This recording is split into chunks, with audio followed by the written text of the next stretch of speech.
will still be cast away. Alienated from the aids of added nature in disguise. Ideas ahead of time dismissed with narrow eyes. Benefactor boy, dreaming about the world you can't deploy. Changing the system, but treated like a toy. Ideas misunderstood, but brilliance is his boy. Benefactor boy, can't you hear his voice?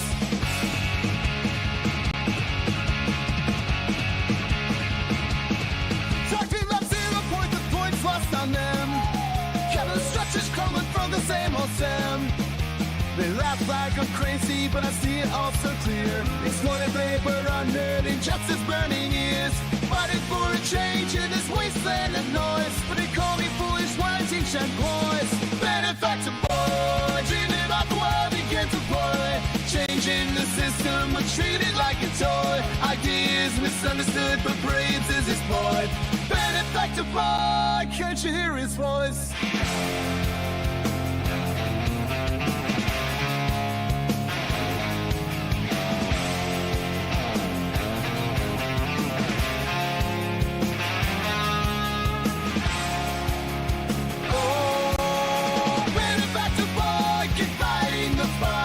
Chasing revolutions in the darkest nights. A dreamer with vision beneath the laughter and noise. A future so bright waiting for the right choice.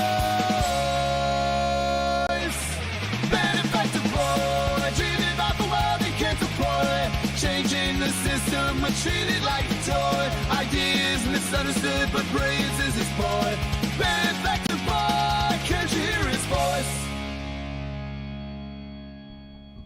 Alright, welcome, and welcome back to Beneficence TV Live. We have some quick updates for everybody, specifically regarding the Bendall Report, and we're going to get into an interactive mini-lab, where we're going to be testing some fun stuff that I've been meaning to, you know, test, like with the Ferrofluid and Cymatics with ionized salt and stuff like that. So we're going to have some fun with the Coil today. We're going to get into, first, trying to replicate that test we did last week, where we did the Wattman reduction on a 12-volt, 20-amp-hour battery. And what we saw was not a reduction in voltage, but an increase in voltage. The voltage started to go up on the battery. So we're going to try to do that again. And I have a couple of ideas of how we can use the high-speed diode, the resonance relay, to kind of facilitate some of that resonance. Maybe. It probably won't work. I'm going to tell you that right now, but I just wanted to test it and get it out of the way because it's just a simple simple modification that I can do with the parts that I have lying around. And so jumping into the update on the Bendall Report. So apparently I misread the email from Malcolm. I thought he was going to be available potentially on Friday, yesterday, Eastern Standard Time. And he was apparently going to give me his availability on Friday. So he gave me his availability today, and he should be available tomorrow, hopefully. So we're going to try to set something up tomorrow, and that was my mistake for misinterpreting the email. I do have a problem with reading emails. Sometimes I get a lot, and I speed read and I skip things. So anyways, we're going to try to... What's going on, Metatron? We're going to try to do the Bendall Report for tomorrow. I know we didn't get to it last week, and I apologize, and we probably won't get one, we probably won't have a Bendall Report next weekend either, unless Malcolm has some time during the week, because I won't be available next Saturday. So, just FYI on that front.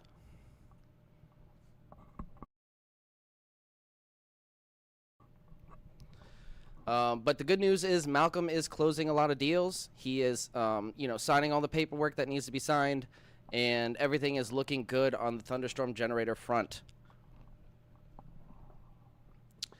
Now, we have some testable hypotheses from the data we've been gathering from the rodent coil system, specifically the synthetic AC theory, the dipole preservation theory, and the field cavitation theory. With these theories, we've kind of identified a practical route for preserving dipole within our system, which may unlock new methods for lossless energy and energy transfer and efficiency. So that seems to be yielding promising results. So we've also been testing ways to control the flow of synthetic AC in our lightning thief system, the Joule Thief, attempting to separate the forward and back EMF to be utilized for maximum efficiency in the system. Right? We send the positive to the load where it's used most efficiently, and the negative goes back to the battery to, it looks like, preserve the dipole. Or what it's doing, what we can observe it doing is decreasing the decay rate on the battery. So the battery is lasting longer when we route our energy this way. So we've discovered that by potentially separating the forward EMF and back EMF, you can use them for different purposes, which is, for us in the rodent coil system, has apparently increased efficiency. So with the stereo amp method, the Wattman reduction experiment, which we will be running on the 12-volt battery tonight, we're very close to exploring self-running systems. You know, we talked about self-running systems and how the thresholds for achieving, you know, a COP of 2 or greater, according to theories from people like Tom Bearden, is the thresholds to achieve that are very, very tight. And the most practical way is, in any device that I've seen that actually it does what it says it does, is by utilizing a magnet or a spinning magnet. So like a rotary. Something that you see in Mike K from Faraday Research, his Renegade machine, or the Bedini SSG. You know, you want that spinning magnet to help help facilitate that vacuum energy flow. So that's what we're doing in the Wattman experiment. The Wattman reduction experiment sees a 33-watt reduction on input power requirement for the entire system when you get that sphere spinning and synchronized with the pulse of the coil. Now I was like, okay, so let's attach this to the battery. And when we attached it to the battery, it started to go up. Now, it probably wouldn't have gone up forever. Now, I ran the test at a lower voltage when the battery was basically dead, and it didn't have enough power to spin the sphere, and you could tell it wanted to stabilize, but the battery voltage inevitably started going down. And I saw this pretty fast, but I suspect that's because we don't have enough input power to spin the sphere fast enough to regain some of that energy that's lost. Now, we're probably not going to regain enough energy to sustain it indefinitely, and that's kind of what we're realizing here. But we do have enough observational data to prove that it is preserving the system in some way, either recycling lost energy or facilitating energy from the vacuum, however you want to put it. Whatever your scientific philosophical bend is. So that's insane. You know, like, I'm sorry, like, under no circumstance should you have a battery under load, voltage start to increase. It should stabilize and then slowly go down, right? Or go down fast, depending on how fast the system is consuming that energy from the battery. But what we experienced was a clear increase in voltage, at least for the about 6 to 10 minutes that we observed the experiment for, which was pretty incredible. So that there's no circumstance outside of this unconventional theory and these models from fringe science that we've gathered. Under no conventional circumstance should this be possible, right? You theoretically, by achieving resonance in a high Q factor system like resonance converter or something, you would think that the conventional mainstream explanation is you're just lowering impedance and thus you're increasing the Q factor, right? But you can only increase the Q factor so much, right? 33-watt reduction from, what was it, 53 watts? After a certain point, you can't reduce it anymore. You have to be getting extra energy from somewhere, right? So it's kind of indicating that it might not just be a high Q factor at play, but maybe facilitating energy from the vacuum.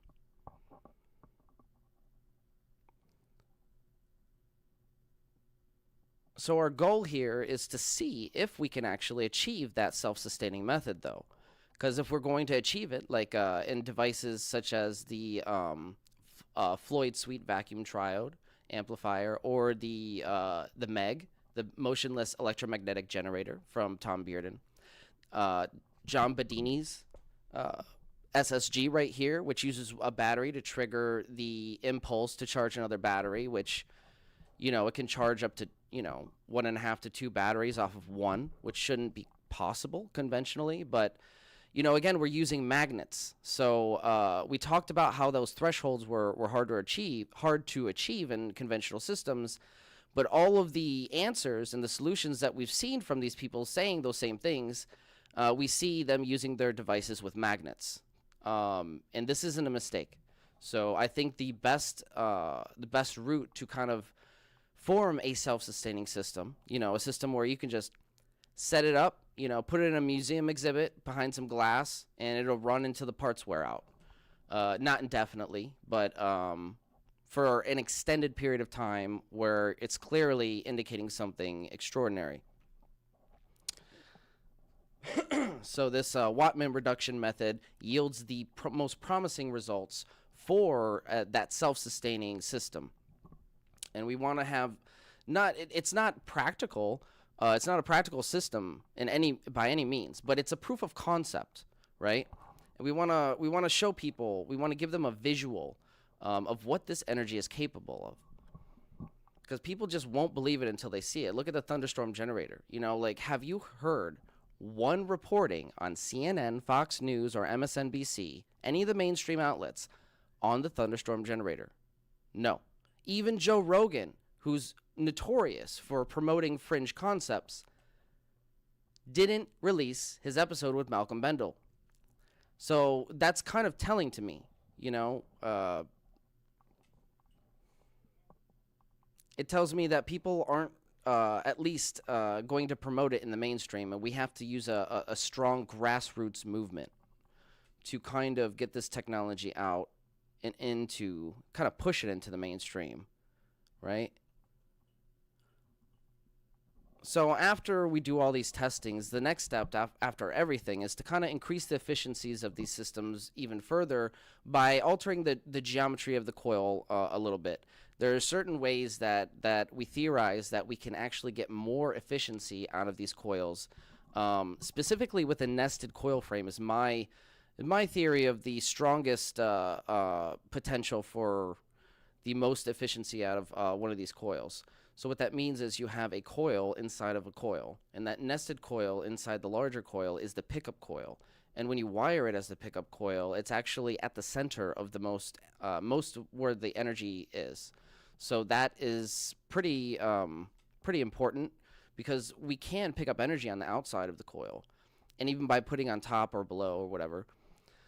But I think the most efficient transfer of energy that we're going to see from primary to secondary is from a nested frame.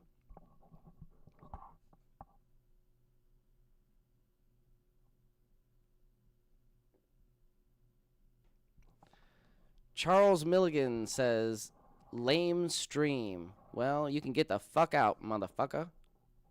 We're here to do science and not espouse logical fallacies.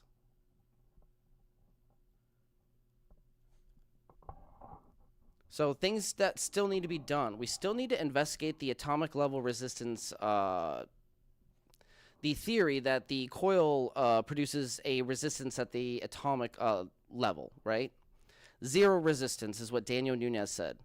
And I'm not really sure how to test this, but it supposedly will produce a superconductive, it will produce superconductive behaviors at room temperatures.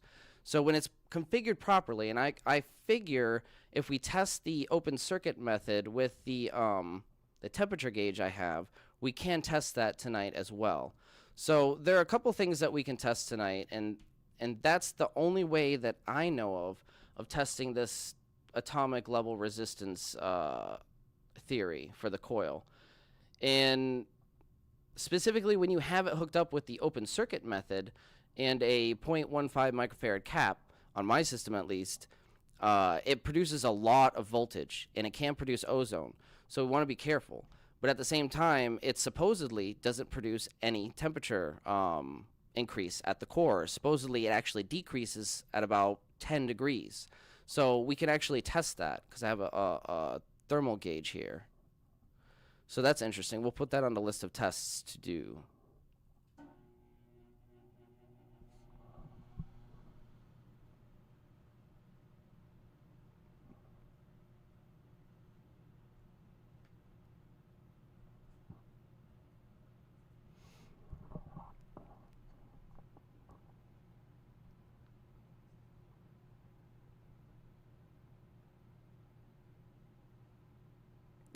Elias said, oh,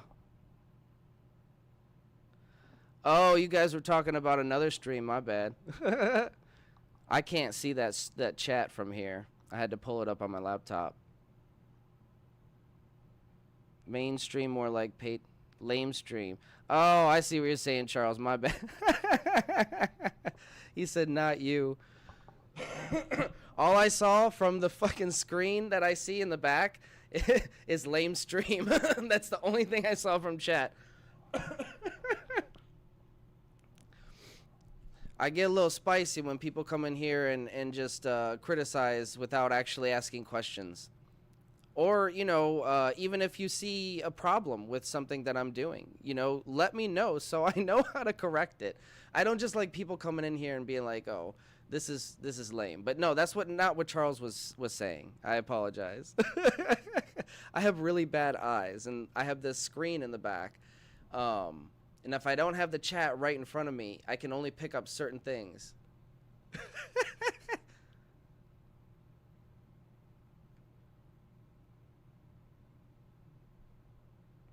I'm gonna see if I have any free memberships just for that. Stick around. I'm gonna see if I can give away some free memberships just for that mistake, Charles. Hopefully you get one if I have some left.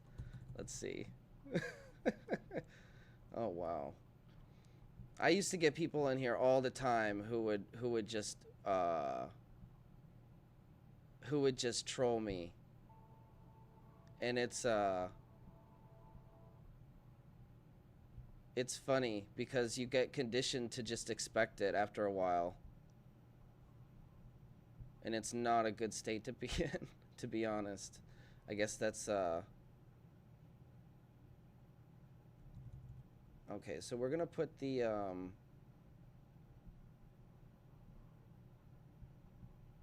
we'll put the creator dashboard up real quick so I can see if I have any memberships to give out.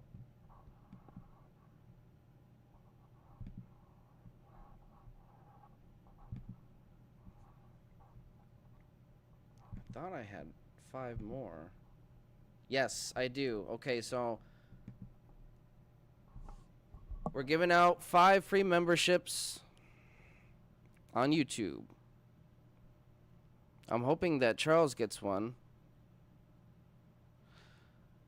Charles didn't get one. I apologize, Charles. Hopefully next time. We get 10 free a month that we can give away. Congratulations to Dennis, Magneto Frico, Elias the Cool, Bernie, and John Connor.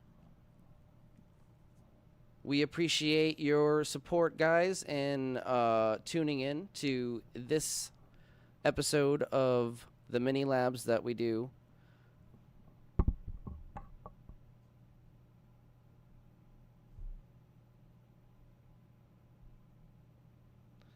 You're most welcome. I apologize. I'm trying to I'm trying to gather more members-only content to put out. I want to have enough members-only content to get started again so I can just have something to put out regularly for you guys. So I have a couple of videos recorded so far. But I have a couple of ones that I want to record maybe tomorrow. And I'll hopefully be able to start putting some of those out on the Patreon and the YouTube members section next week.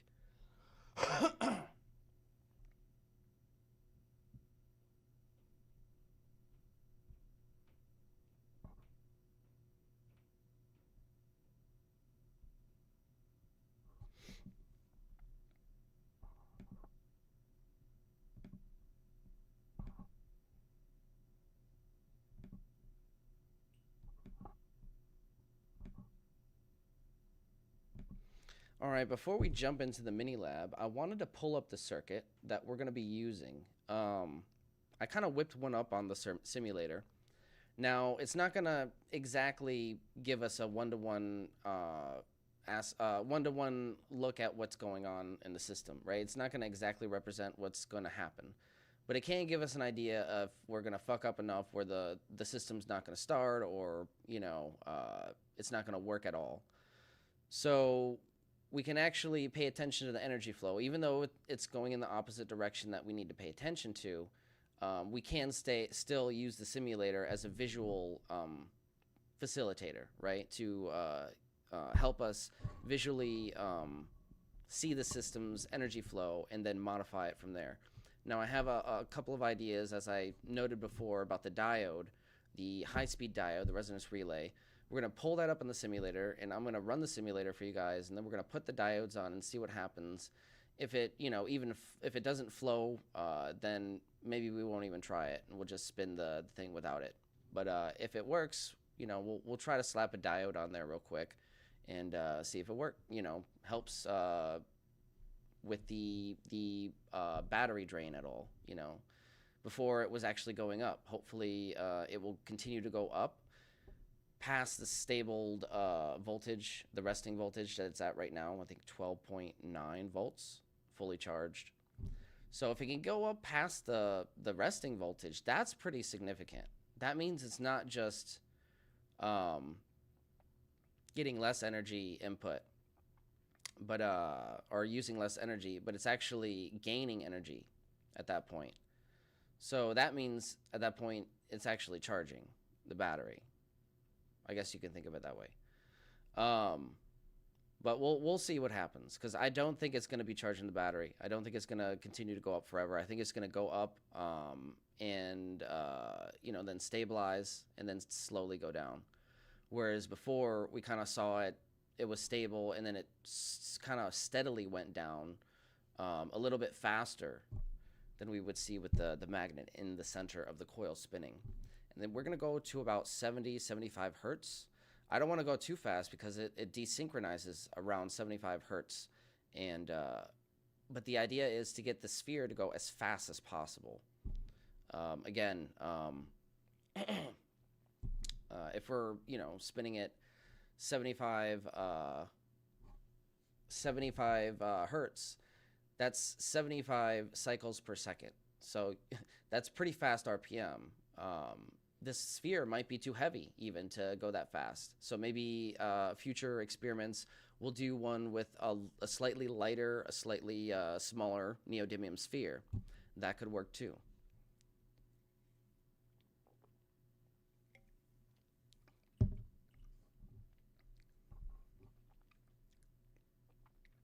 $10 kilohertz.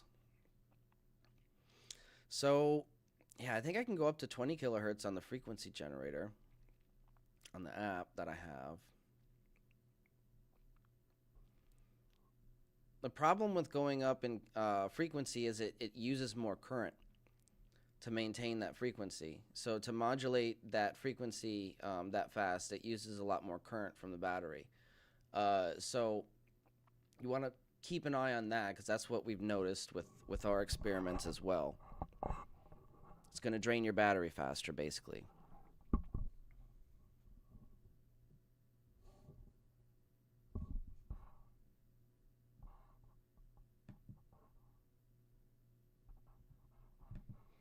Let me see if I can pull up that simulator.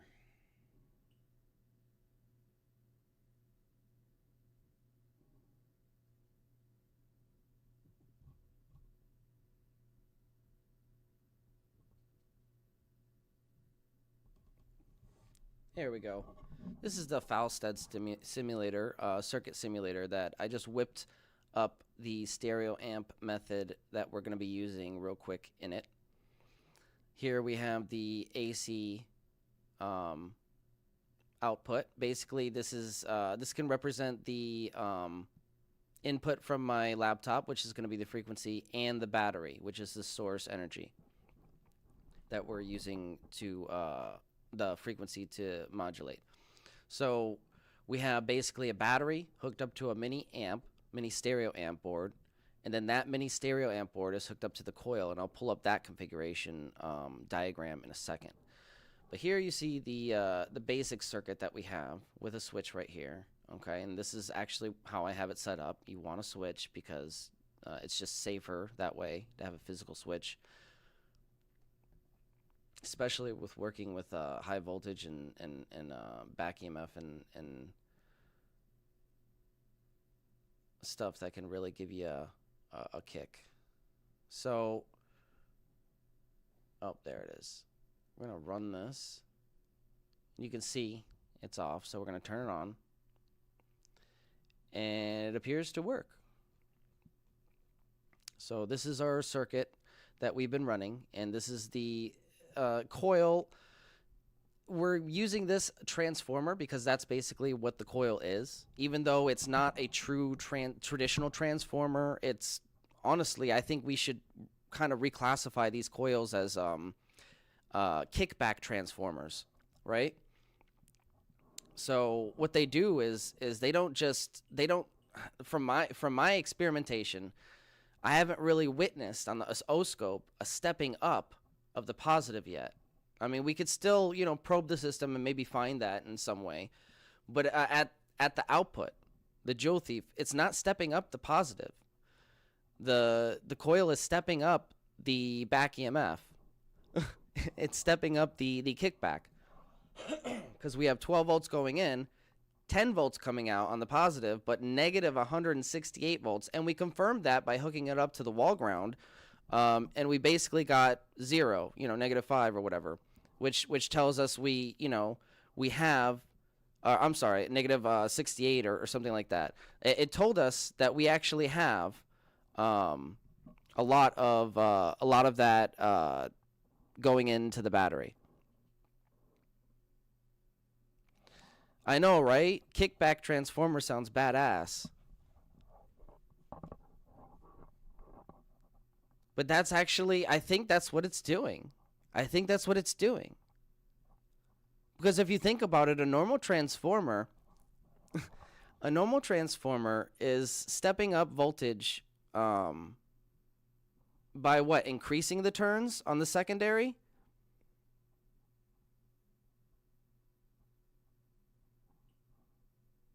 So we don't have an asymmetrical coil system. It's all symmetrical in the bundle of wires. It's a multifilar, and it's just separated into 2 channels. So it's all one coil, or one bundle of wire wrapped around that coil frame. So we have a 1-to-1 ratio. It shouldn't be stepping up anything. But the fact that we have it configured with 2 channels, and the channels are specifically producing that torsion physics, the torsion field, where you have 2 counter-rotating electromagnetic fields condensed and compressed on top of each other in such a way that creates a 0 point at the center, a null area. That is an area, in my theory, that is ripe for field cavitation, or analogous to bubble cavitation in water, where we might be getting this extra kickback from a plasma-like event, which is supported by the idea that we're getting ionization at very low voltages. And remember, ionization and ozone shouldn't happen unless you have at least 900, 1,000 volts, right? You have to have like around there, like around 1 kilovolt of power just to produce the corona effect for the ozone to happen. And we're witnessing that in these coils and coils like them at very low voltages, like 70 volts, 100 volts. That's nothing. That's like 1/10 of the power requirement. How is it doing that? Well, part of it is the geometry. Part of it is the configuration, where you have the 2 counter-rotating fields. Remember The Lost Century and How to Reclaim It, the documentary by Dr. Greer. He had a physicist on there saying that the 2 promising fields for tapping free energy or vacuum energy is torsion physics and plasma physics. And it's the same thing here. It's all encompassing the same phenomenon, the same mechanism of action. All right, so here's the circuit. We're going to input these diodes, and hopefully it doesn't stop the circuit.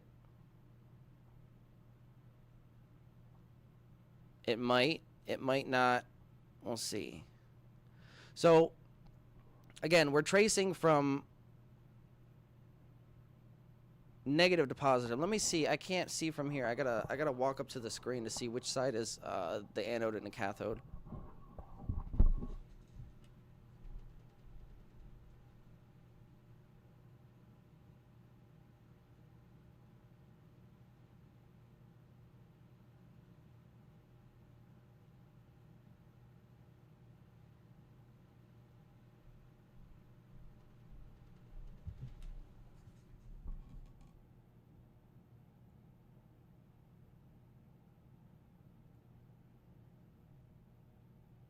Let's slow down this simulator a little bit.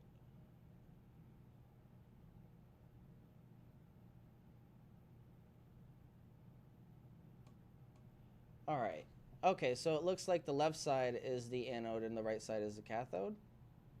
Oh, no, I'm sorry. The left side is the cathode and the right side is the anode. No. That's okay. That's weird. We're just going to say the switch is the anode, the positive, because that's the side that I have the switch on. That's weird. I guess it doesn't really matter. We can see it going in both ways anyways, so that's what we want to see. But anyways, we can imagine this side is our positive, okay? And our positive is actually the return path for the current. So it's actually going counterclockwise. If you can imagine the forward current in our circuit going counterclockwise. Now that forward current, remember, Bearden said, needs to be redirected. So we try to redirect that with the diode like we do in the Joule Thief. And specifically, we'll try it on the positive first, because that's where we have it, the positive output. So here is the positive output right here. I actually tried it on the positive input, but I didn't try it on the positive output of the coil. Now the positive output, which is the basically channel A end, is straight up connected to channel B start. So we have channel A end connected to channel B start. We're going to put that diode here.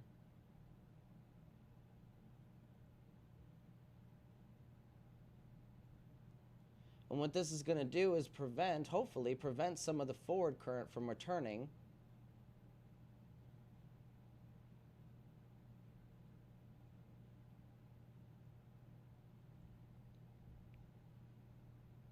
And it's still running. Interesting.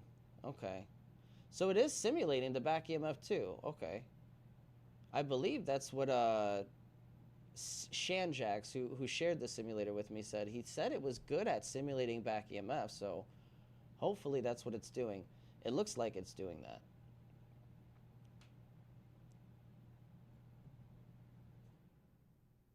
And yeah, that's exactly what we want to see. We want to see that hot on the negative.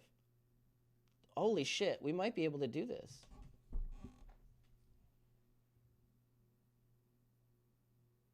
That's exactly what we want to see. We want to see less strain on the positive, and we want to see all that energy going back into the negative.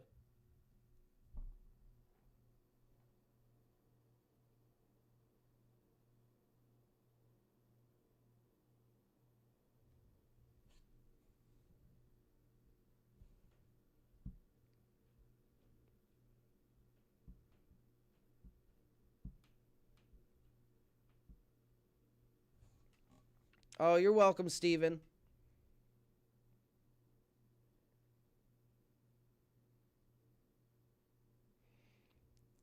It does look like it might work. Maybe.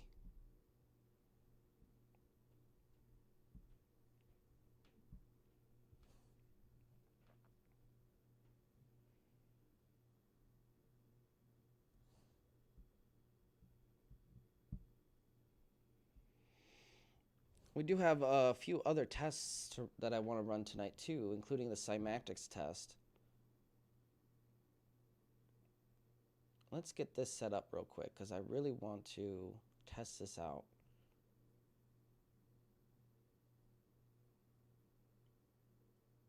This is interesting.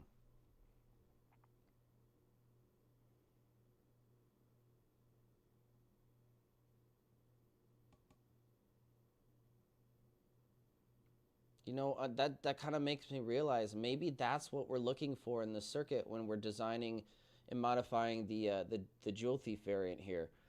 When we're working on the Lightning Thief mods, maybe we want to look for this kind of like overheating on the return path of the battery, the negative, because we are sending back EMF back to the battery via the negative terminal, but the simulator isn't going to simulate the fact that that energy is not actually hot, it's cold. It's going to simulate it's a lot of energy and it's going to overheat. That's what it's going to simulate. So I'm wondering now if that's what we're actually looking to do. And when we try to, you know, tinker and mess with the mod and the simulation, we're looking for that hot return. We're looking for that return path to get really hot, enough to glow red on the simulator, while the other side is still cool. See, it's chill. It's cool as a cucumber. Look, it's barely even green. And then it glows green a little bit, and And I set this up to 5.5 millihenry, which is approximately, I believe, the inductance of my coil.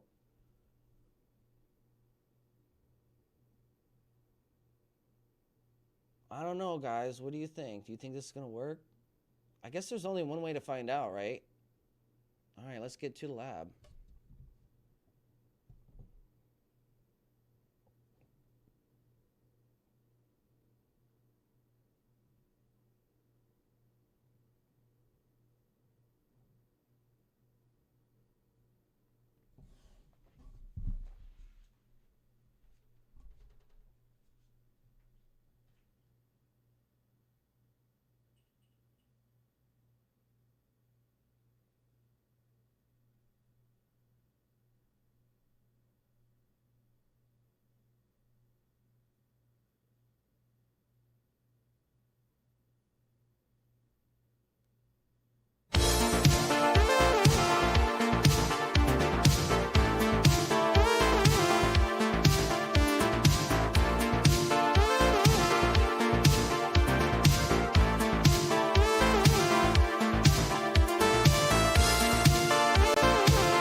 Might dust cracks the code tonight.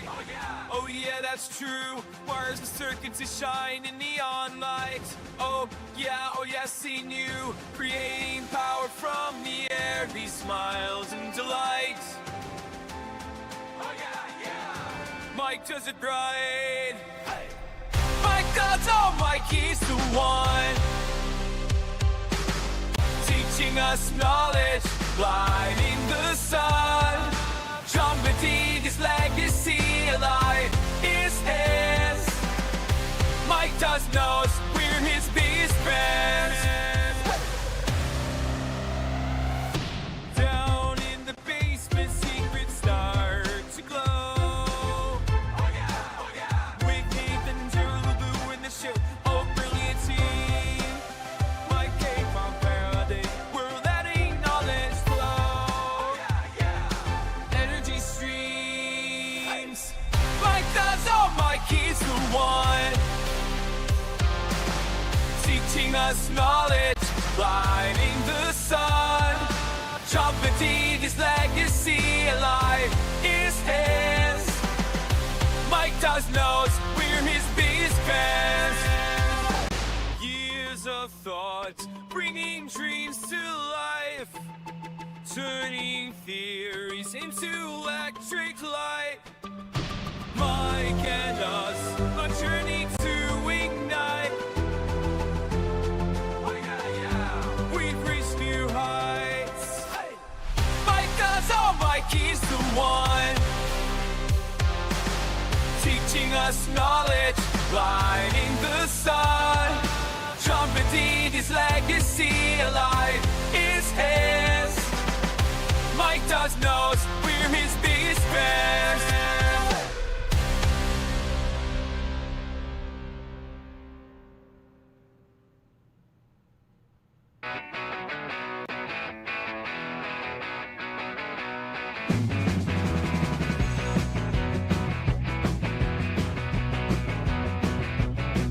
In a town down south where the fireflies glow, there's a man named Michael with a vision to show. Building towards the goal, he's got the spark, dreaming of a future that'll light up the dark. But on the other side, Bill Nye's on the rise with his laptop charts, he's cut down all the lies. And it just fits, it's all in the map. You can't pull from an ether, you're just chasing a path. But oh, Michael's rising like a morning sun. With the power of ether, he will be outdone. Now stand up and shout, let the truth be affirmed. Feel the energy flow, let's change the world.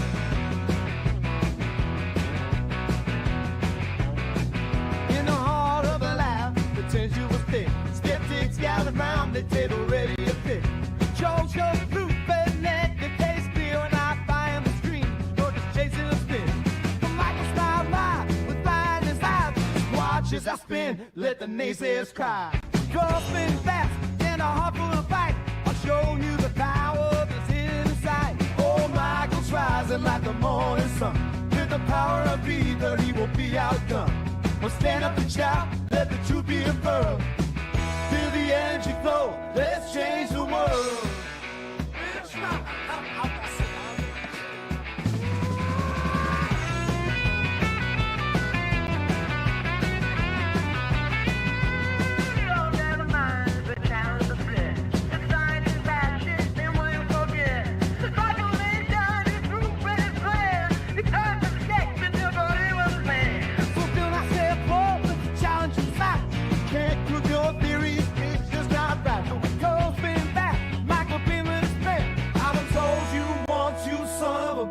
I'm the best there's ever been.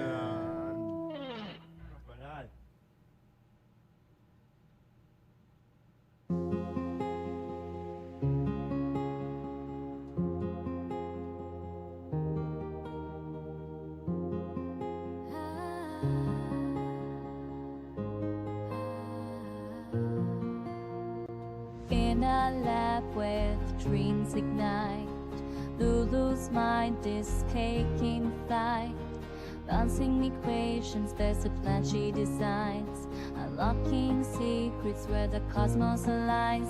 I say let's reach the stars with knowledge as our guide. In this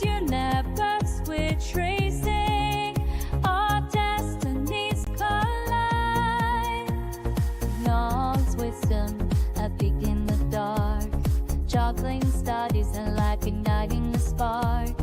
Every calculation, every moment's so grand. She's building the future with her guiding hand. Every shift she's closer to the night. Family warmth she finds. Strength to fight. I say let's reach the stars with knowledge as our guide. In this universe we're tracing our destinies collide. Through every challenge she won't lose sight. Her passion shines, the star in the night. With every step she's paving the way. In the dance of science she'll always stay. I say let's reach the stars with knowledge as our guide. In this universe we're tracing our destinies collide.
The future stars, the biggest hit all night. Our take is the light of the stars. I say let's reach the stars with knowledge as our guide. In this universe we're tracing our destinies collide. I say let's reach the stars with knowledge as our guide. In this universe we're tracing our destinies collide.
we've got everything set up.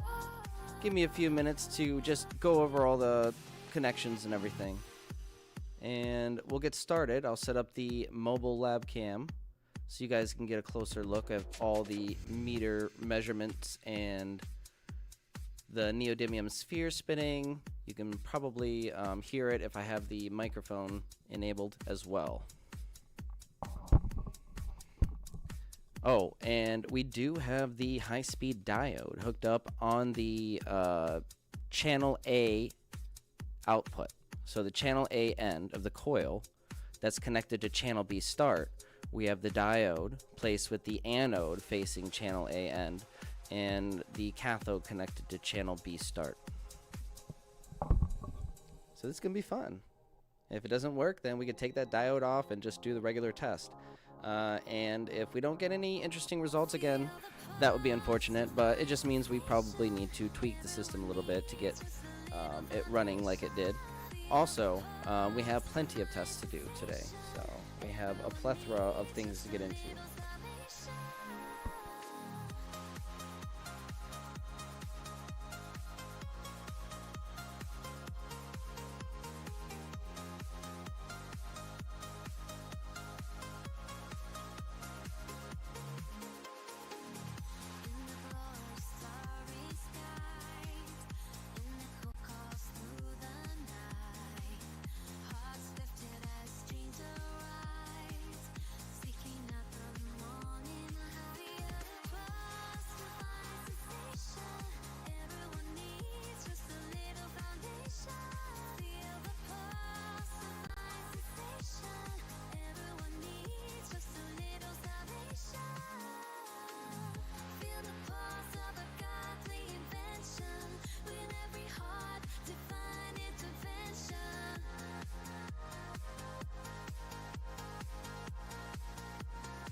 All right.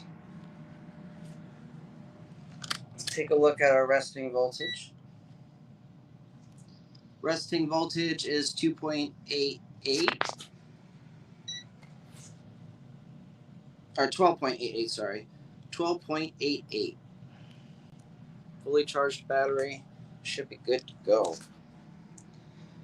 I have the high-speed diode hooked up from channel A, the anode, and the cathode, channel B. Sphere is going in there. Let's see if we can put this right here. You know what? I can move this out of the way and put it on there.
Guess that's as best as it's gonna get.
right, we're ready for our test.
All right.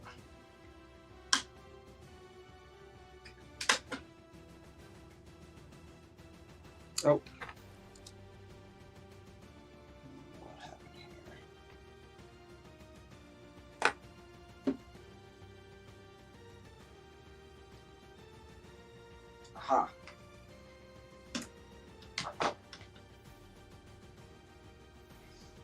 Okay. 3, 2, 1. Power on.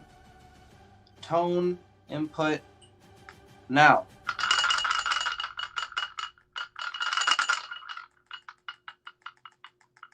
Oh wow, it's not spinning at all.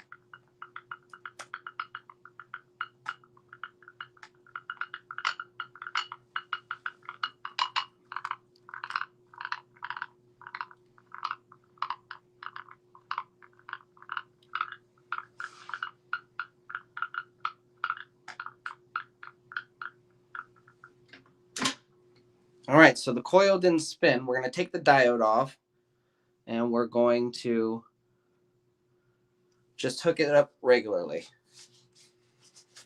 Power's off, frequency's off. Remember to turn your frequency off as well.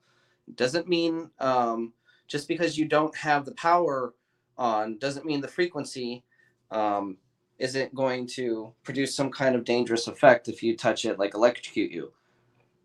You always want to be careful because this coil can do unexpected things like that. So just keep that in mind. Daniel Nunez himself said, doesn't matter if the power's off. Always make sure the frequency generator is off as well.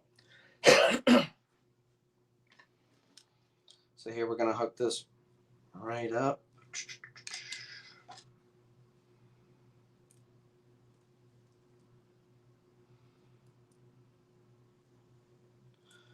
Call this the straight up method. I can find my connector.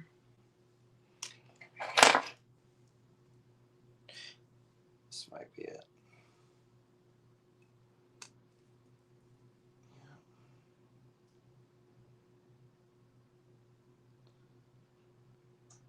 Oh, this connector it's looking like it's going to need to be replaced soon. All right.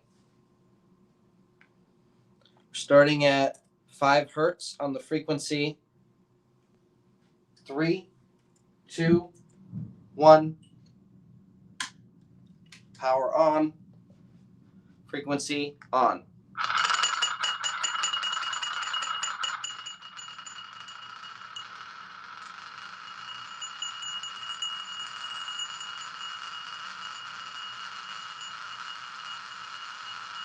That's 68, 70 hertz, 12.74 volts on the battery.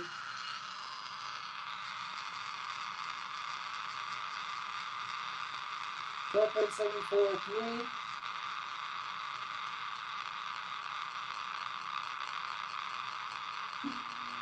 12.744, 12.745, 12.746. Okay, it's starting to lose synchronicity and it's going down. 12.746 is flickering from 12.746 to 12.745. You heard the sphere drop in RPM. You could hear audible drop. So that's all we need to know.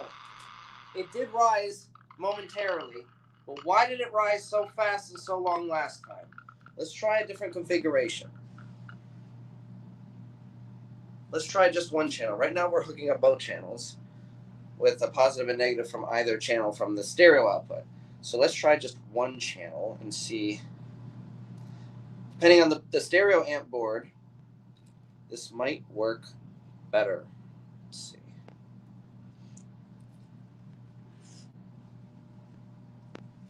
All right, second test. Resting voltage is close, or it's close to resting voltage at 12.809 volts and climbing. 3, 2, 1.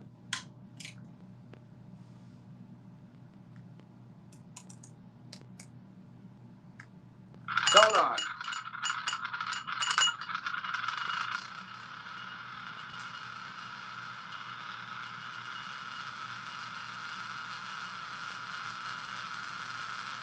.71 hertz. 12.725 volts and climbing. 12.727 volts and still climbing. 12.729 volts. 730 volts. 12.733 volts. 12.734 volts. 12.735 volts.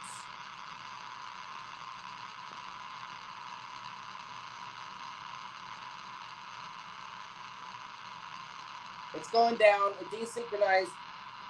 12.730 volts and declining. Hear it?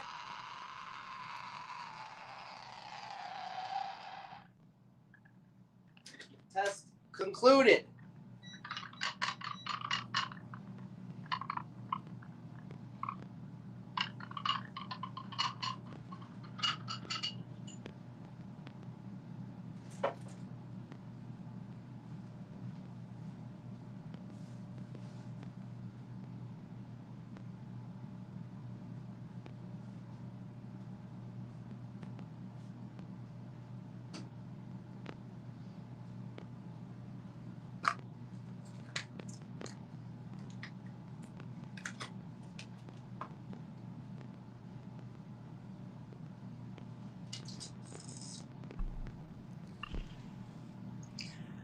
All right, we have some interesting results. Let me get that cam off the screen.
All right, so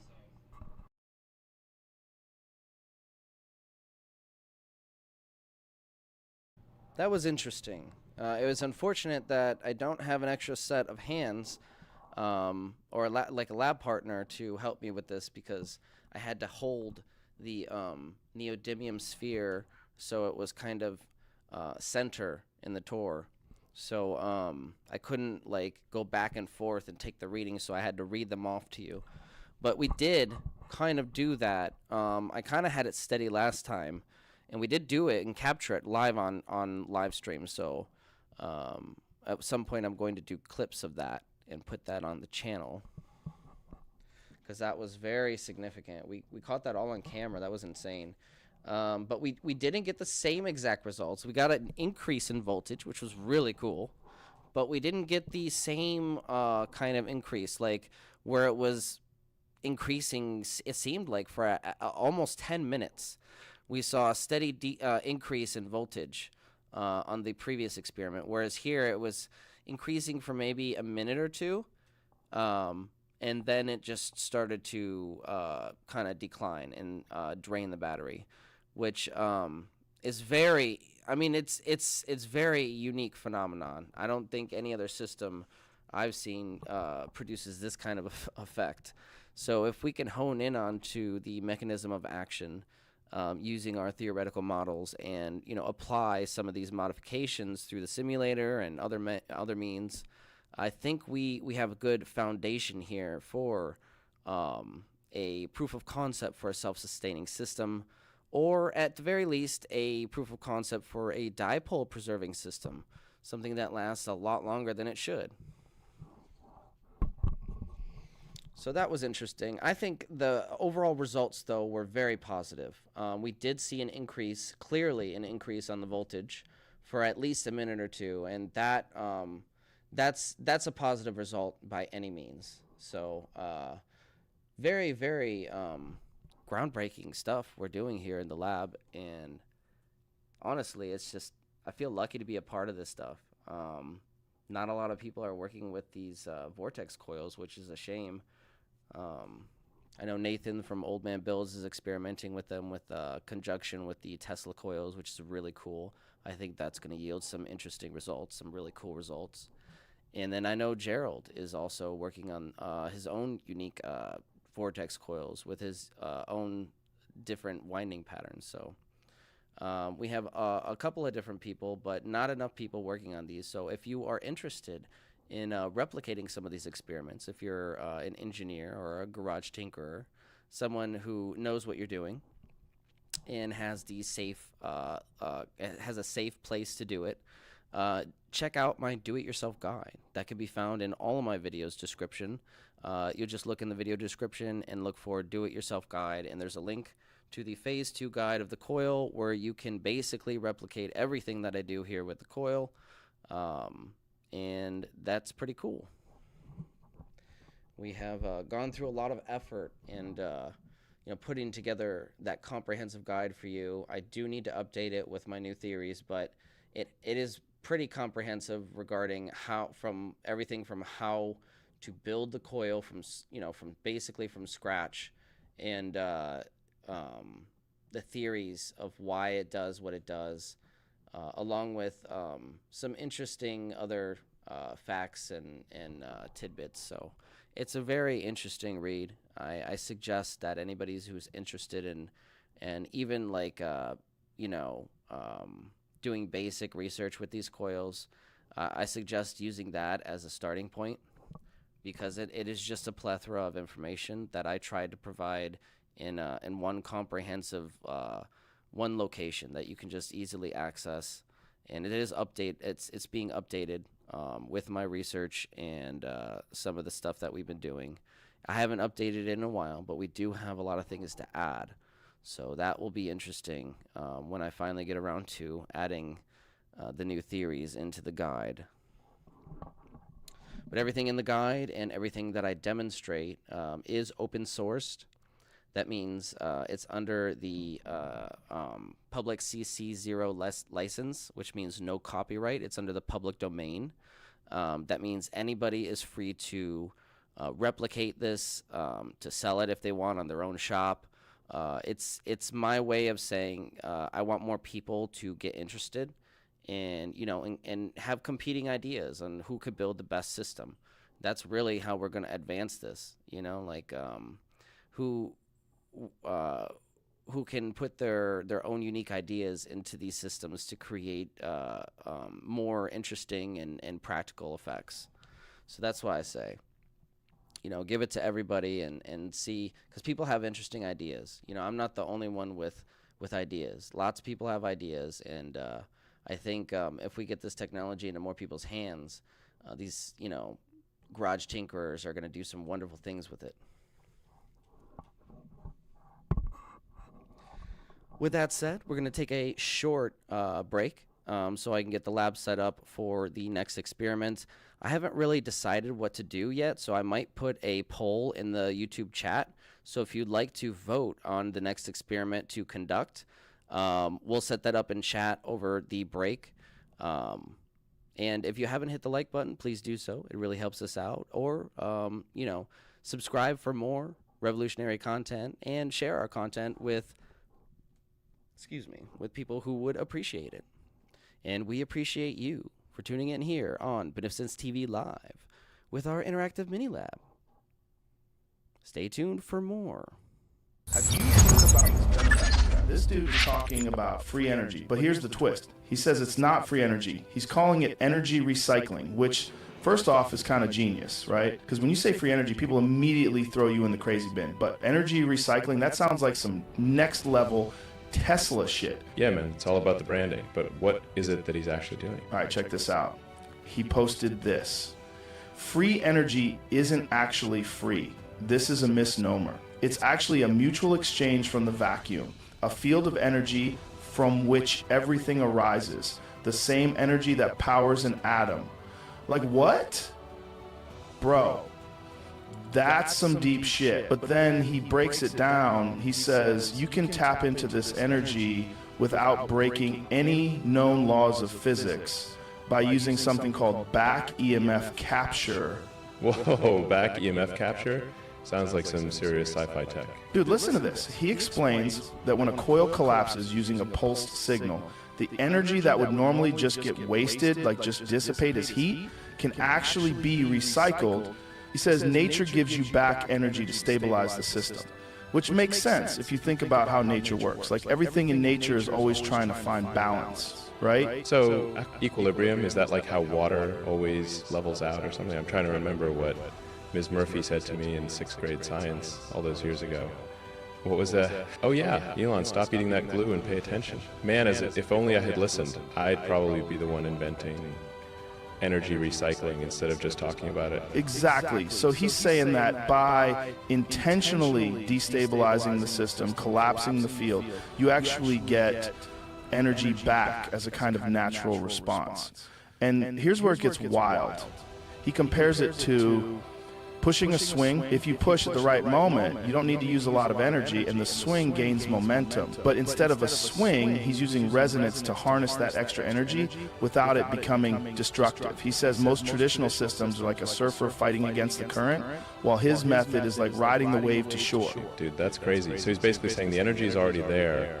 I just suck at using it efficiently? That's what it sounds like. He's basically saying the way we harness energy now is like trying to swim against the tide. And if we used resonance instead, we'd be tapping into energy that's already there, just waiting to be used. I don't know, man. Either this guy is onto something or he's the most poetic bullshitter of all time. Well, if he's legit, why isn't he all over the news? I haven't heard anything from him on X, formerly Twitter. He hasn't said anything bad about me on X. So, I didn't ban him or anything. Look, I'm not the monster my therapist says I am. I mean, sure, I've spent millions of dollars training to beat a kangaroo in a fist fight, but that doesn't mean I'm dangerous. It just means I get shit done. That's the real question, man. But here's the craziest part. I looked into him, and he's not selling anything. He open sources all of it. That's the real question, man. Either the system doesn't want to hear it, or we're about to find out if this guy disappears in the middle of the night. Dude, that's crazy. He's absolutely crazy. That means if he's telling the truth, anybody could build this in their garage. You know what I say? Go fuck yourself, Benefactor. Nope, no patents, no paywalls, just straight up, here, take it, see for yourself. Like, what kind of madman does that? Usually people either try to cash in or they get shut down before they can say a word. But this guy, he's out there on live streams showing people exactly how to replicate it. I mean, if you want to try to take on my Tesla tech, how dare you put out better technology that is cheaper and safer? Go fuck yourself. That's the thing, man. If it's real and people start building it, that's a game changer. We're talking about completely shifting how we think about energy. But also, if it's real, you got to wonder how long before somebody tries to stop him. Or maybe we can think of it like how long before his Tesla mysteriously malfunctions. Exactly. You ever notice how every time someone gets too close to this kind of stuff, they either disappear, get discredited, or somehow have a tragic accident? But this guy's going full transparency mode. He's putting it all out there where everyone can see it. Maybe that's his strategy. If enough people know, it can't just get buried. Holy shit, this might be one of those moments, you know, like we look back and say that was the start of something huge.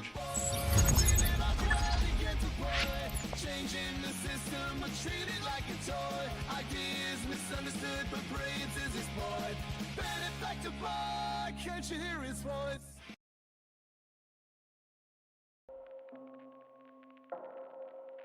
In a world where innovation is stifled by greed and corruption, there lies a hidden truth that could revolutionize our way of life. Lenny, what are you doing? Are you seriously pitching a new show right now? I didn't authorize this. My God, only 5 minutes into your new position as co-host, and you're already adding to my tight schedule. Yes, sir, I manage that schedule. But I did notice you have an entire 2 days available during your week. Wait, you're not talking about Saturday and Sunday, are you? Of course, sir. You have 2 whole days where you're free to work on new content. Lenny, those are my days off. It's okay, sir. I know you'll manage just fine.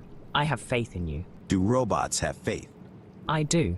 I have faith that you won't screw it up again. You know what? It's fine. Go ahead. I'll just build my cold fusion Lego set some other time.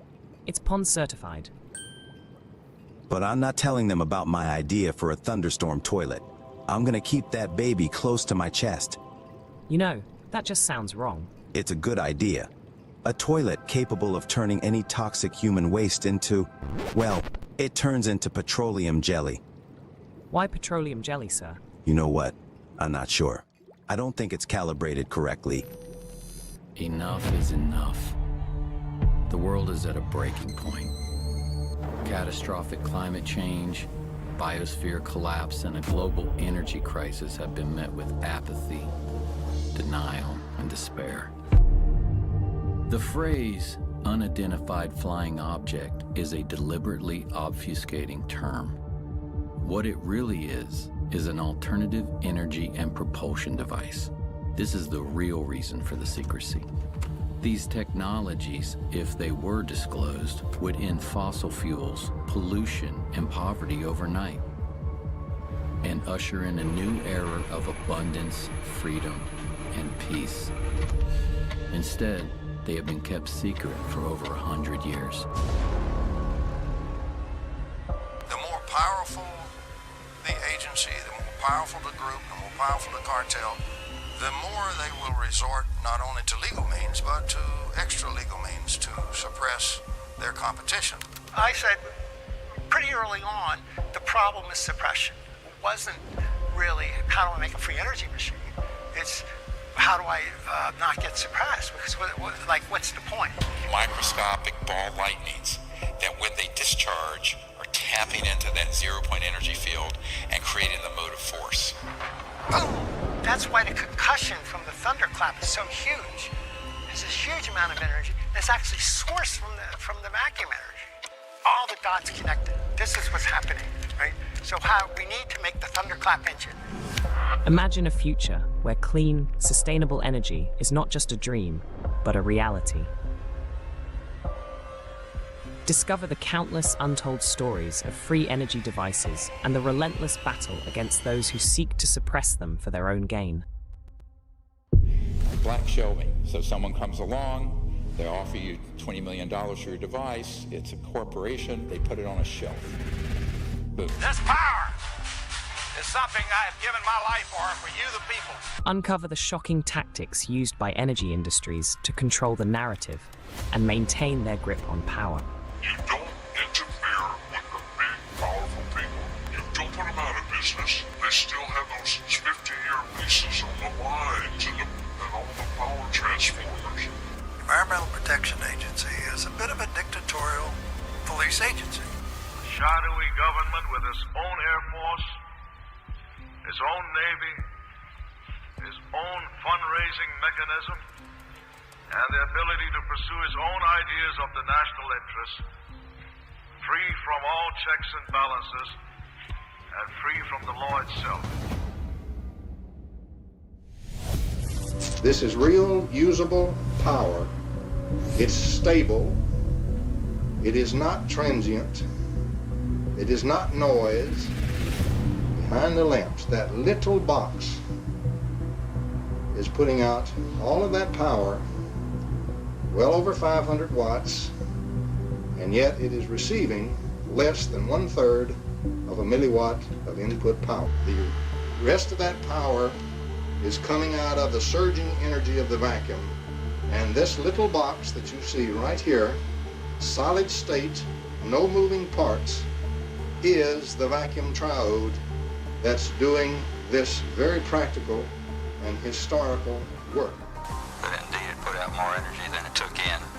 He was shot at once with a silenced rifle from about 300 yards. It reads like a James Bond movie, but it's real. There are men here that said they're FBI, and they got black vans, and they're taking all this equipment. What should I do? It's called capture, where they try to rationalize away this problem and everything's fine. From manipulation of patent authorities to infiltration of government agencies, the truth is stranger than fiction.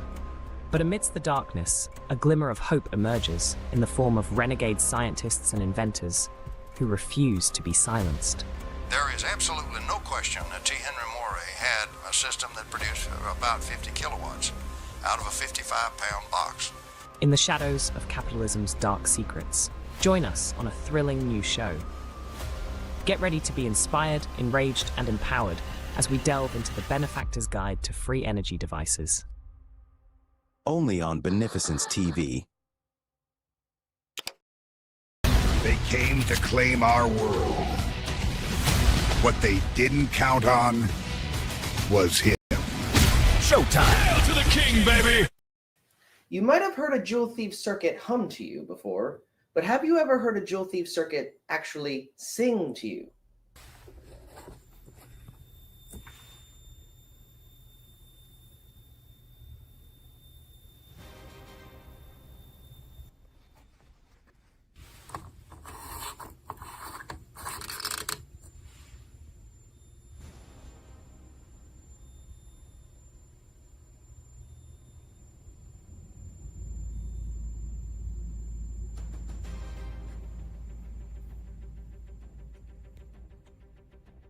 This is energy recycling.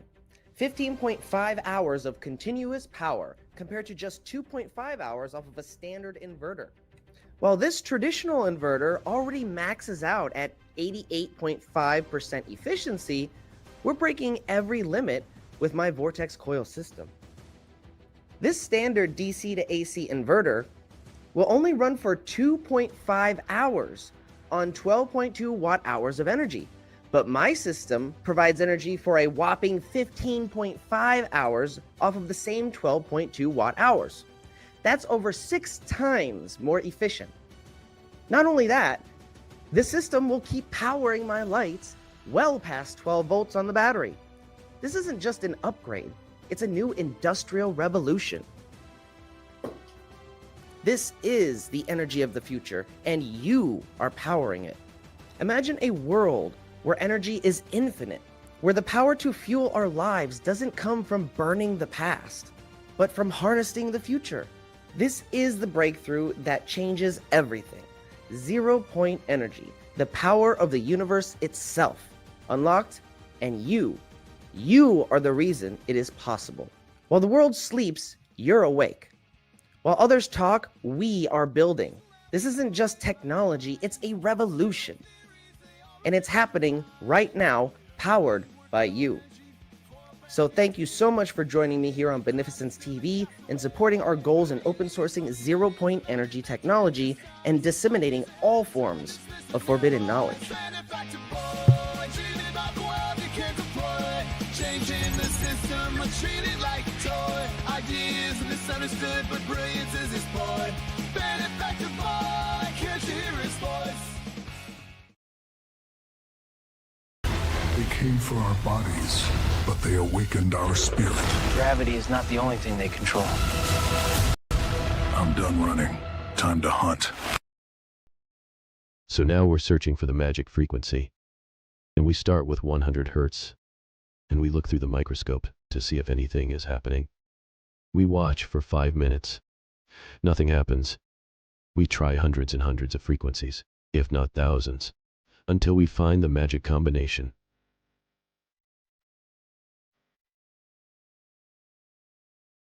Because we believe there just had to be a better way. There had to be a better way, and we think we may have found it. The vibration grows larger and larger and larger until the glass is shattered. On the other end of the scale, we have a giant bridge made out of concrete and steel. A suspension bridge where cars and trucks are going over it every day.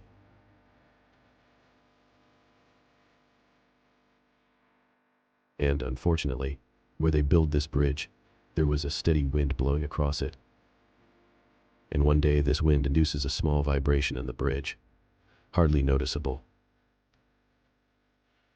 But the frequency of the vibration matches some part of the bridge.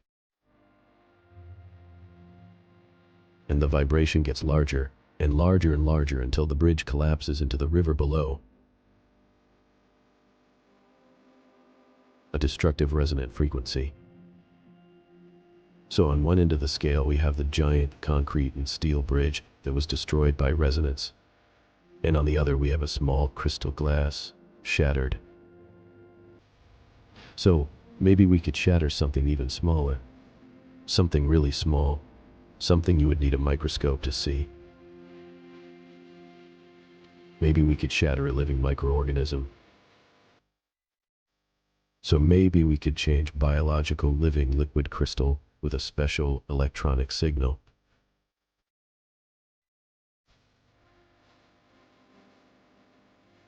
But in order to do that, we would need some kind of device.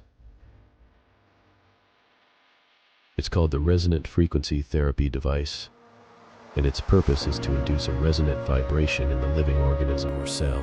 If I put in, say, 100 Hertz, out will come 100 pulses per second.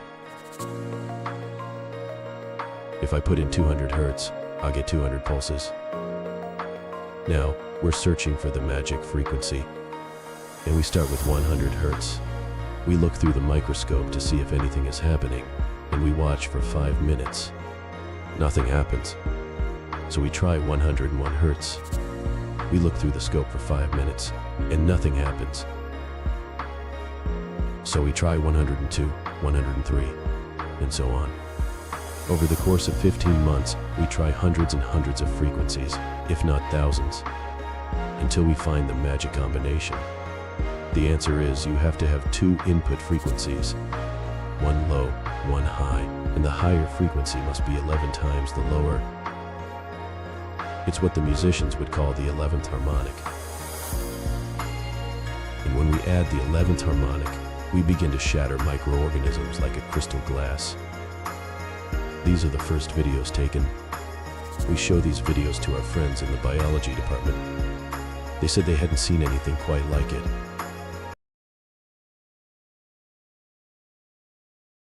This minor galaxy, every number secret sound, using shadows, chasing dreams, the loneliness where he was bound. But in those waves of radiant truth lies the magic of his youth. Oh, like the night think to spark, he's a beacon in the dark, the math magician's pride.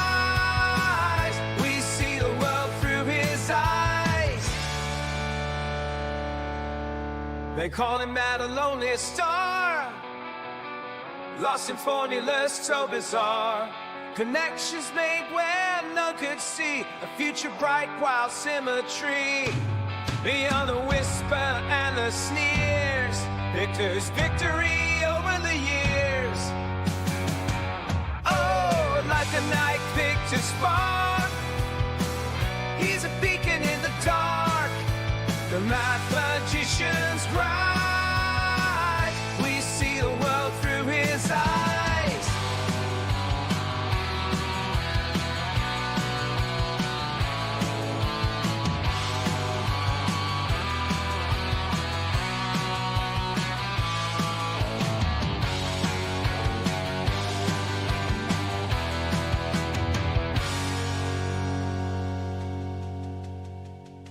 Among the thinkers there's a place for dreams of courage and embrace the truth like fire at grand delight, victor's vision in full flight.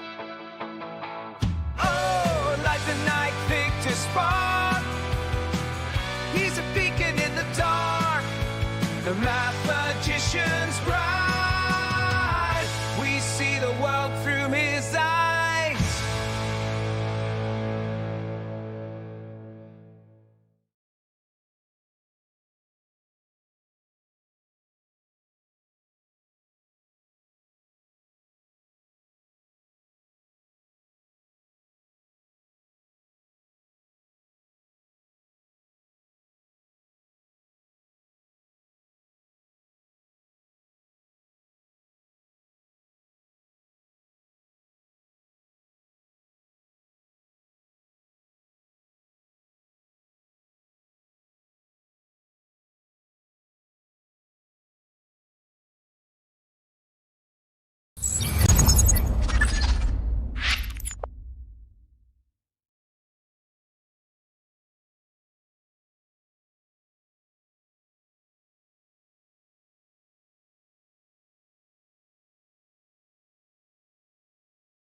Dreaming about the world you can deploy, changing the system, but treated like a toy. Ideas misunderstood, but brilliance is his boy.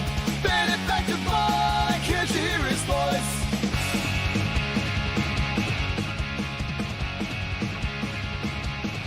Talking about 0 point, the points lost on them.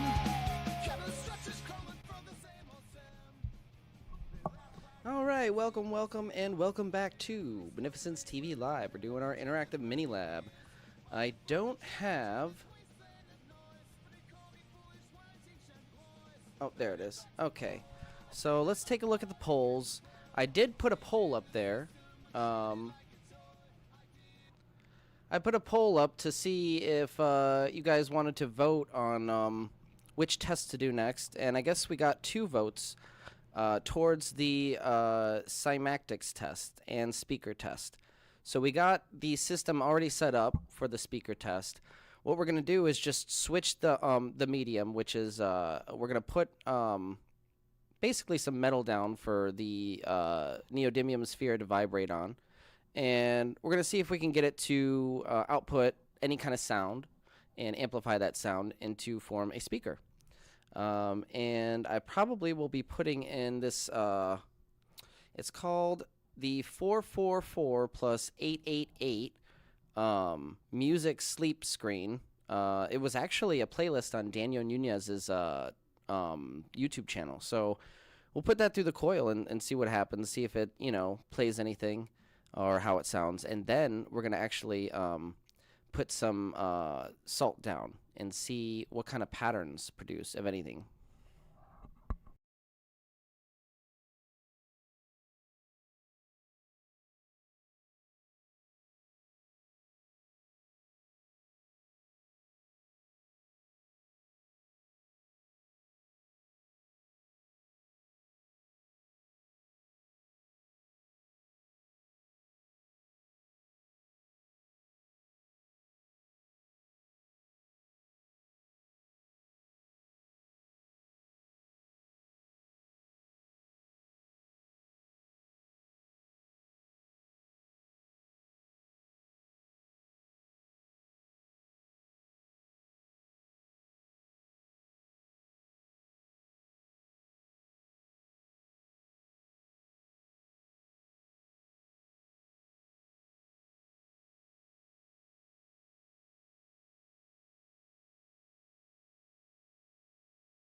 right, we're turning on the power supply. We got a little bit more power now, so it should be more power, so more sound. So we should get a little bit more sound and amplification versus the battery, which is why I hooked it up to the power supply. So let's turn this on. Okay, we don't have the neodymium sphere in there yet. Let's put it in there.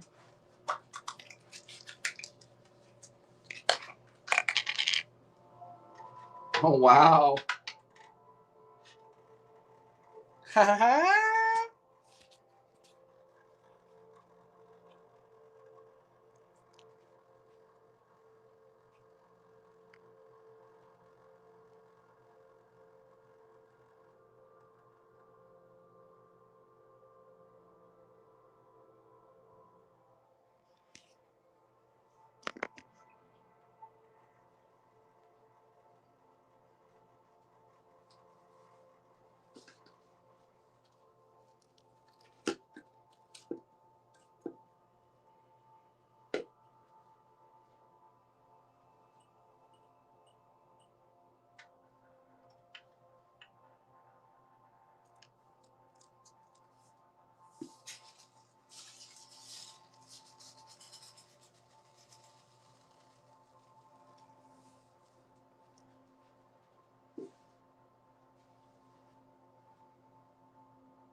Got a little salt on my workstation.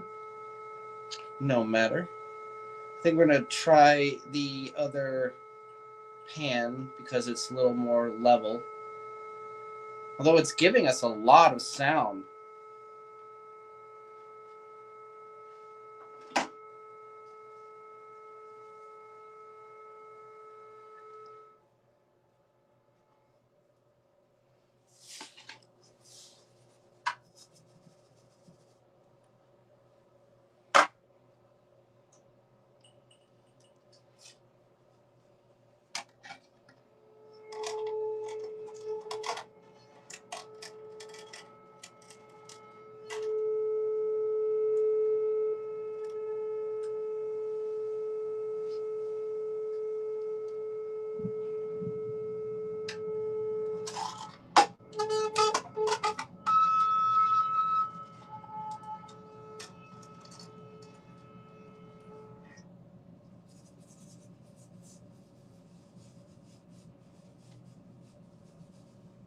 Yeah, this might not work at all. We need something completely level and a little bit smaller.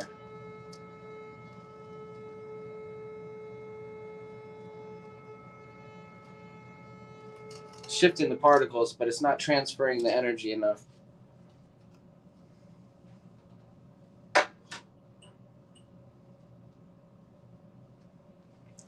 But in terms of a speaker,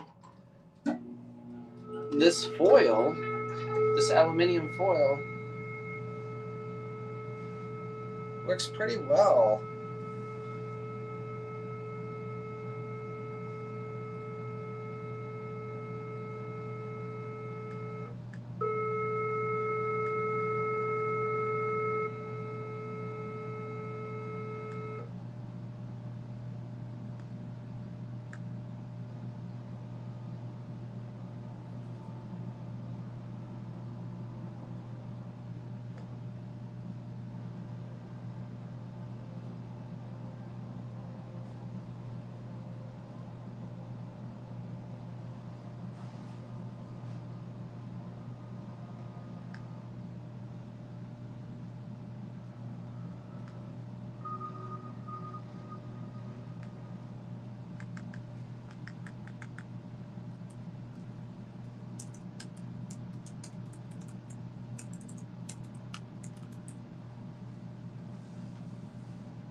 That's wild. I don't even have it touching it.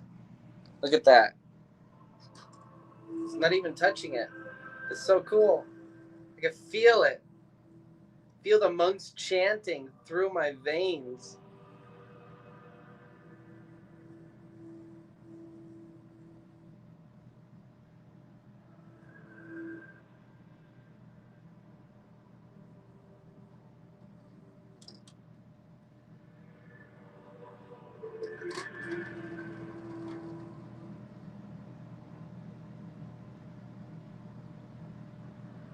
Right here.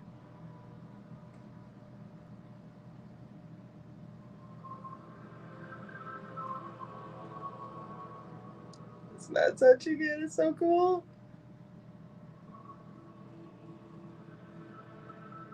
What the fuck? That's awesome. It just feels so weird.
I'm like mesmerized by this.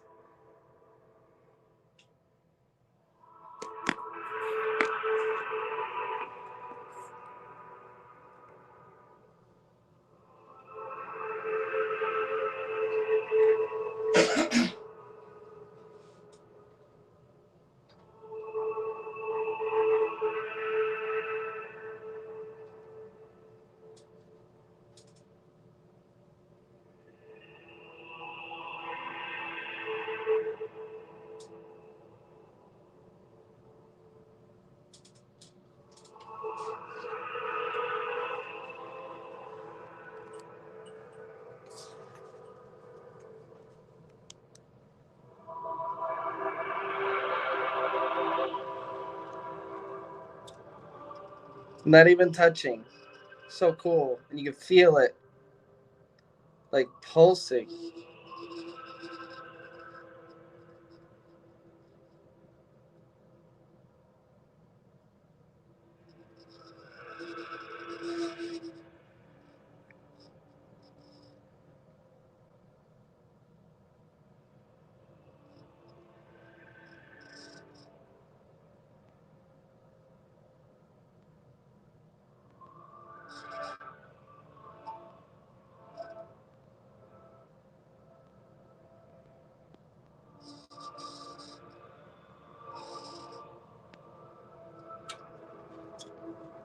Seems to get a little distorted when I put it on there, like it wants to just hang in there like a regular speaker maybe.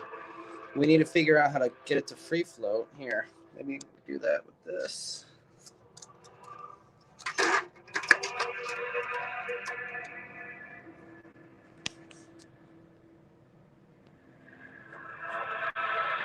Still touching the pan though.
That's as best as we're going to get it with the material we have to work with.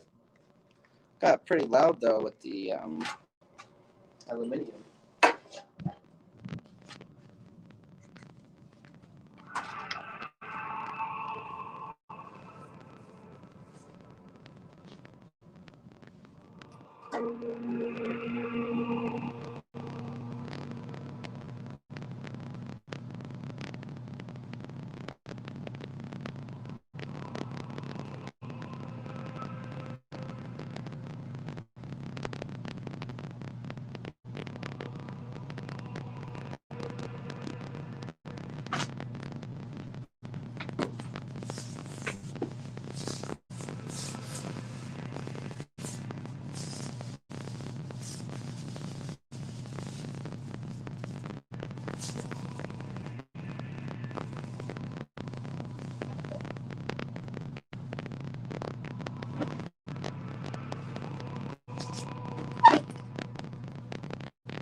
All right, so I prepped a little ferrofluid.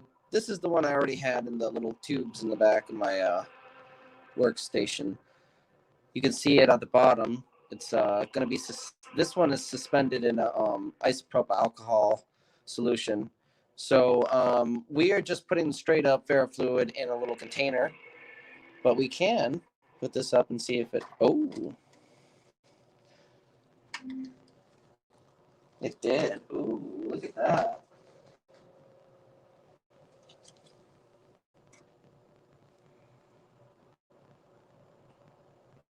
Wow.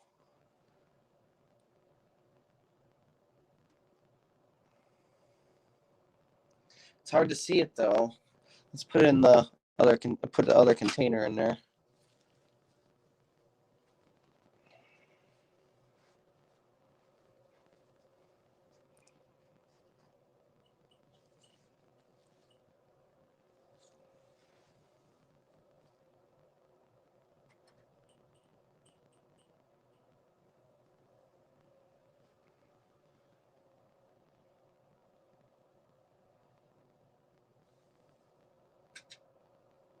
Yeah, nothing seems to be happening.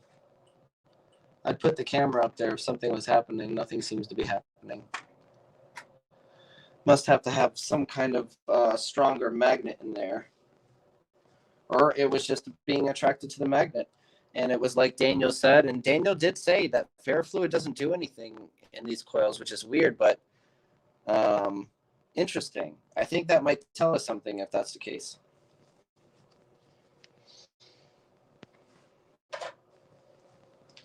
You have to be very careful with this ferrofluid. It's very messy.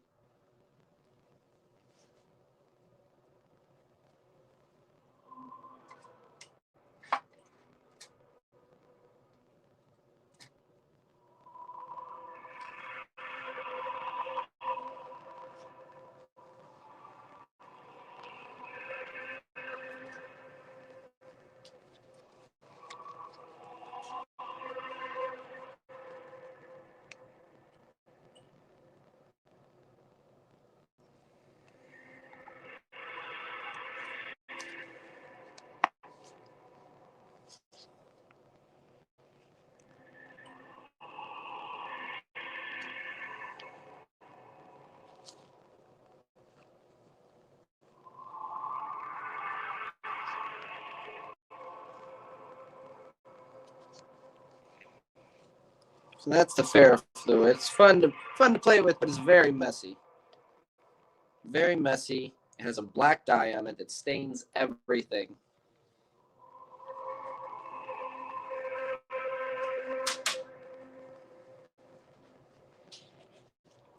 That's why I chose a disposable container. We're just going to throw this out. It's too messy to even deal with cleaning up.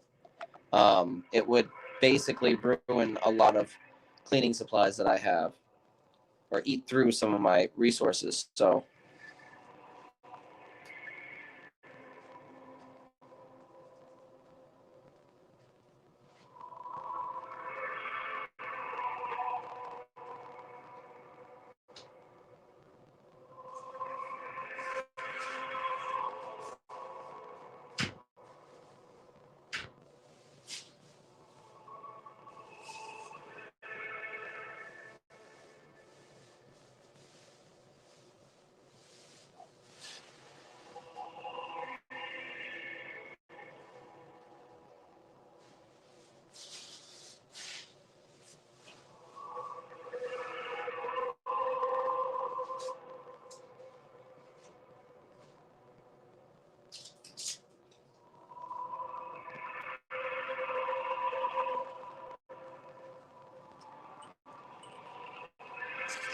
all right, if you're just tuning in, that sound is coming from the coil.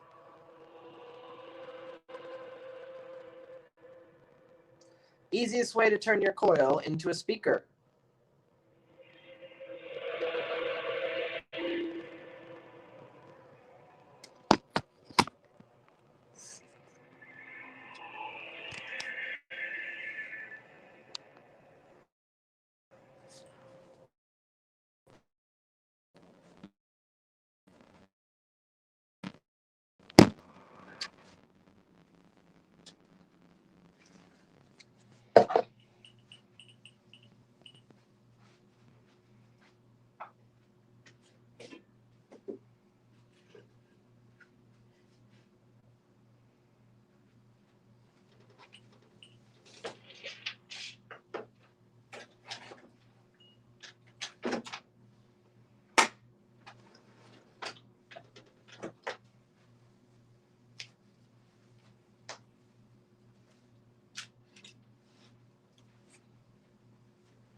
right, so we didn't get any interesting results with the Cymatics.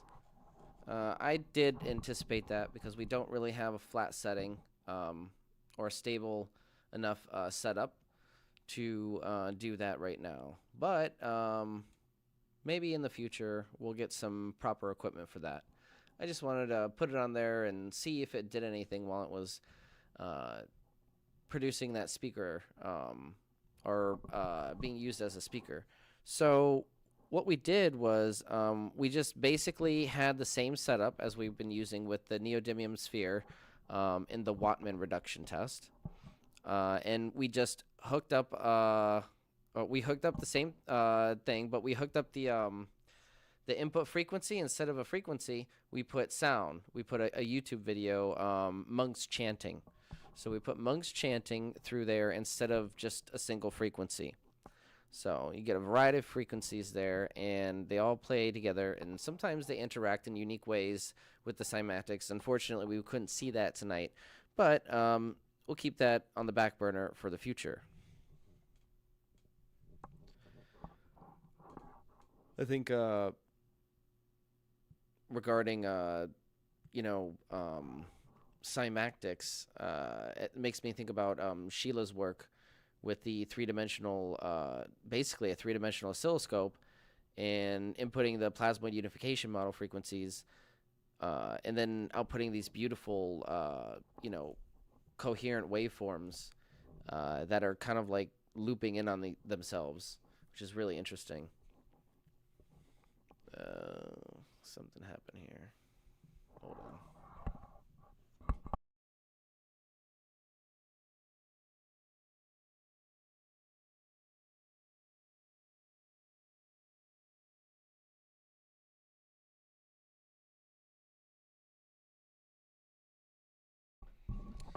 So I know Prettioscope is available, but I think Sheila uses some custom inputs or mods for some music software. So that would be interesting to actually try to replicate that.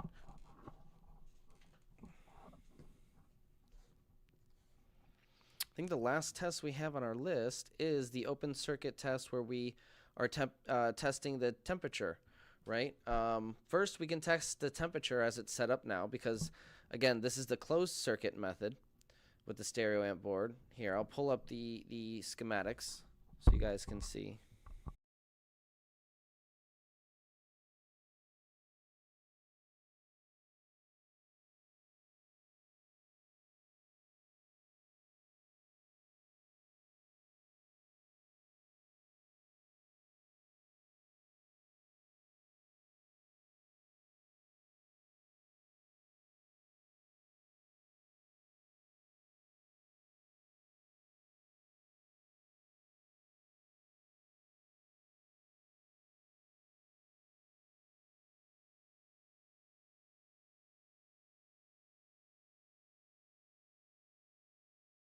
Okay, so this is the Nunez method, and it's basically from his work adapting the coil to different various setups from the Practical Guide to Free Energy Devices. And that's something that we can actually delve into at some point, which now that I think about it, we have a lot of devices in that guide. It's a big book. Like it takes up 4 drawers just to store it. So yeah, we can go over that at some point for ideas. But he basically got a lot of his ideas from, the Practical Guide to Free Energy Devices, and people like John Bedini and Tom Bearden. So what we see here is on the left is the circuit we have set up now. It's the closed circuit where we have channel A and channel B connected. And on the right, we have the open circuit method, where we have channel A and channel B are connected, but not directly. They're connected through the load. So this is important. This is a distinction between the closed circuit and the open circuit method of setting up this coil with the stereo amp board or any other, amplifier setup.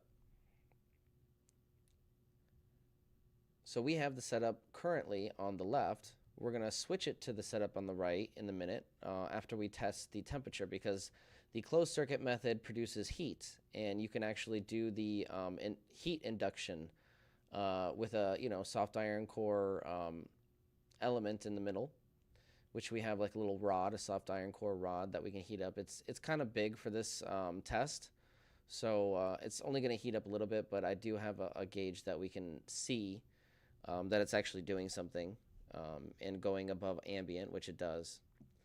So it doesn't increase a lot, but we can noticeably see an increase in that respect. So that tells us we just need more input power and a little bit smaller of a soft iron core in the middle of the coil. So the closed circuit method on the left produces heat. The open circuit method supposedly doesn't produce heat, and it supposedly is actually a little bit colder at the center. So we do have the means of testing that. That's interesting. So I'm turning off the AC or the heating unit in a second, so it's not going to kick on and screw up our readings. We're going to we're going to run this test and see what happens. Set up the closed circuit method is already set up, but we'll set up the open circuit method in a minute. But that only takes a minute to set up. I have to attach the capacitor, and that's it.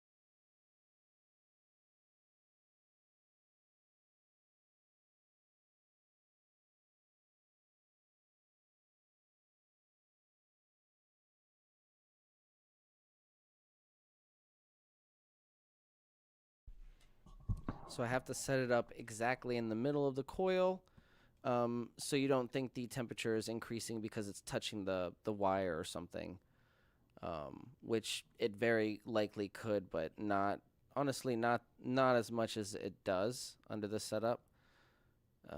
But still, I don't want to confuse anybody and confuse the readings. So what we're going to do is we're going to hook up the lab cam again and get this reading from the closed circuit, then hook up the open circuit, see if there's any kind of difference in the center. Honestly, maybe we'll just keep the soft iron core in the center and see if it gets colder. I don't know. I don't know if that's a valuable test, because honestly, it does slightly drop in temperature here over time because it is cold outside. So that's something to consider too. Like in an absolute ideal setting, we want to manage temperature, the ambient temperature. We want complete temperature control. Something you would see in like a clean room. So I don't know. Just keep that in mind.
All right. So I found a lower frequency works best, anywhere from 7 to 20 hertz. So let's start out low, but first let's get our baseline reading.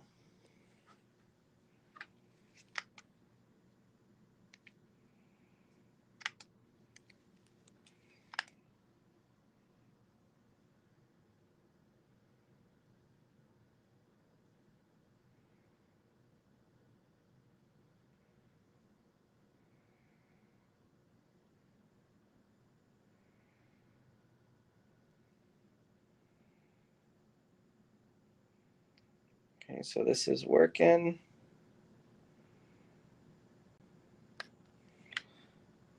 Yep, I'm getting 92 on the skin.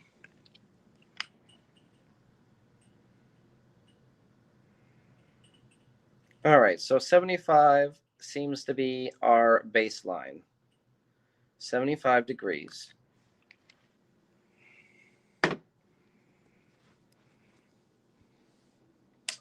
And turn on the system.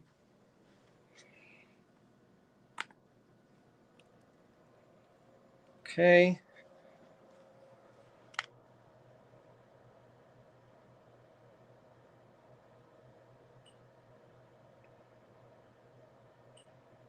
You see it slowly going up. See? See it flickering?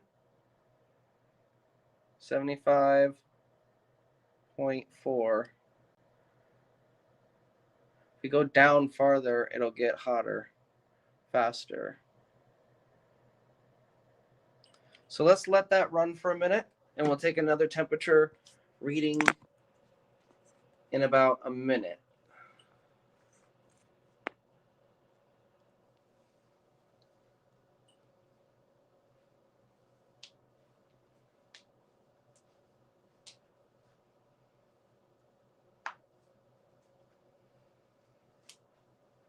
I might slightly increase the frequency.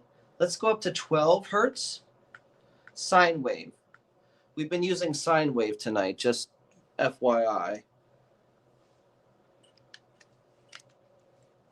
Take another reading. We're at 75.9. 75.9. I'll move the camera when it gets a little higher so you can guys see it go to 80. But it is slowly increasing.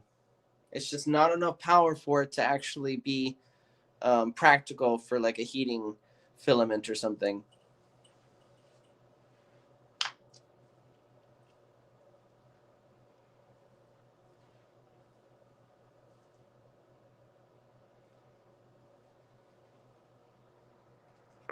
All right, let's see.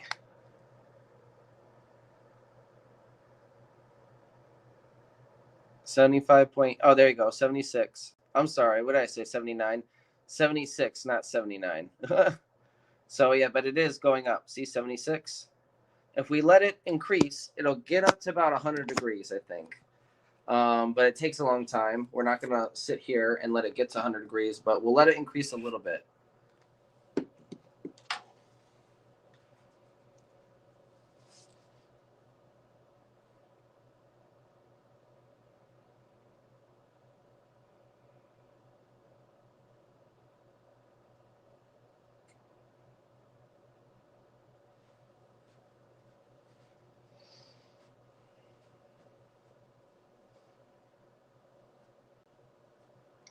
Again, it's in the center, but it's like it's not touching the coil at all. It's touching the surface of the platform it's on, which is a concrete platform. And the coil is resting on the same platform. And that should not be heating up. Like it's a huge piece of concrete. So that's going to absorb any heat it takes. So that is not what is going on. It's not like a transfer of heat or something from the platform. It's literally heating up the filament like you would normal induction heating. If we had a smaller filament and if we had more input wattage, we could definitely get this thing to glow like red hot. So we're going to take one more temperature reading just to confirm it is going up. As you see, it's almost at 77 now. 76.8. 77, there you go. That's when we get closer down to the core. 77. All right, we're going to shut that off. And we're going to do the open circuit method. I have to hook up a load to this one because it will produce ozone. I thought maybe the closed circuit would produce ozone too. Maybe it wasn't. Maybe something was just burning out the other night. I smelled something burning though. So I shut the test down when the sphere was spinning. I think it was the first time we did the test on the battery. But either way, it's good to be safe, and I shut it down just in case. Sometimes the wires burn at the end of the coil just because there's so much energy going through it.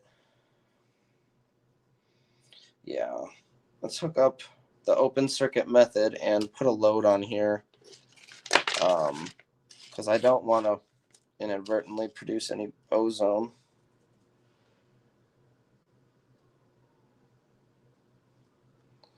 So what we're going to do is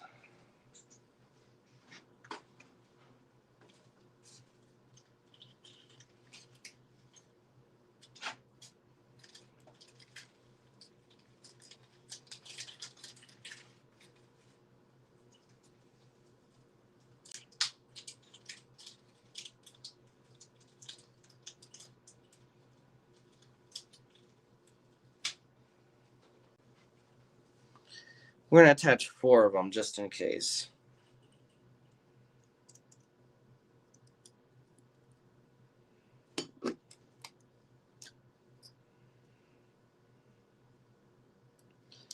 Now these are non-polarized. They're neon lamps, high voltage, low current.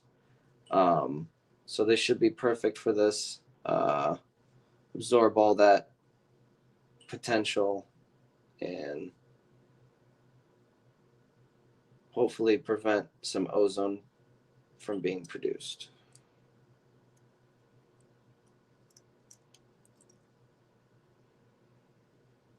All right. Now we need 2 clips. I need this clip. I need this clip here. And I think, if I'm not mistaken, I think our resonance range was like somewhere around like 800 or 1 kilohertz, 800 hertz or 1 kilohertz, something like that. We'll have to sweep it again. It might have been as high as 2 kilohertz though. But we'll sweep it again and see.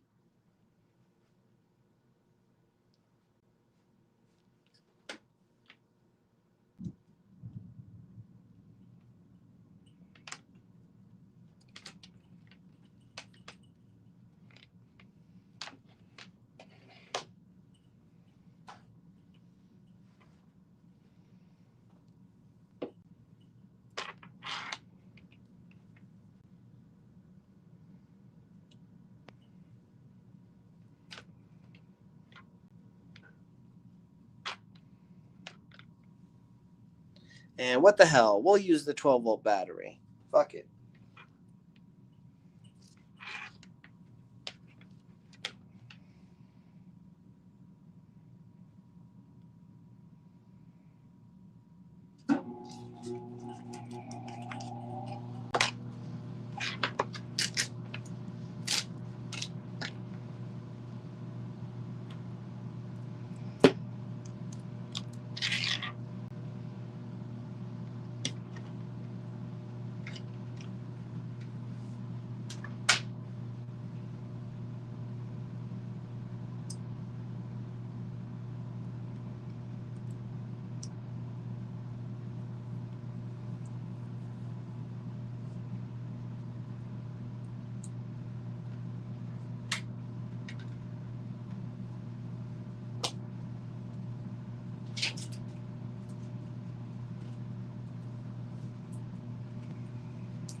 Again, we're using the Nunez method, the open circuit method, and this is how it actually is different. So we're putting the cap in parallel with the load, which is the neon lamps. All right, so it's pretty simple. I wouldn't say it's very complex.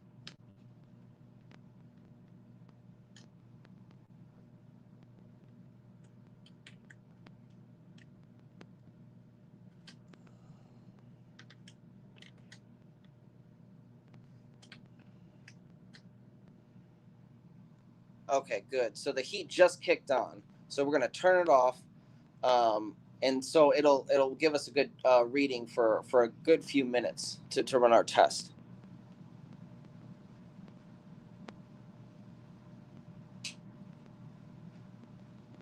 You know what? That just I don't know. Maybe we should run the heat if it gets too cold right before the test. That's what I'm thinking. Just so like we have like some kind of a stable baseline at the very least, even though it will slowly start to drop in temperature due to the insulation in here being very poor.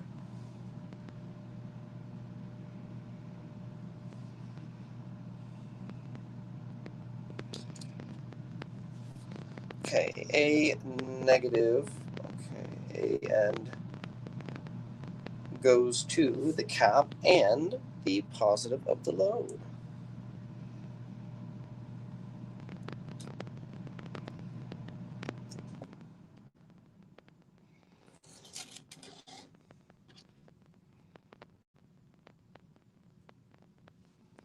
So we just hook that in the positive side of the rail. And then we're going to have two outputs of that rail as well for the capacitor.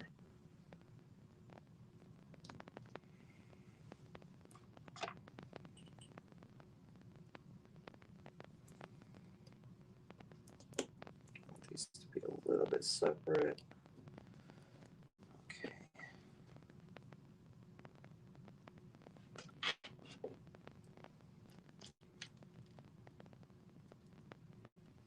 Because we are going to be dealing with high voltage here.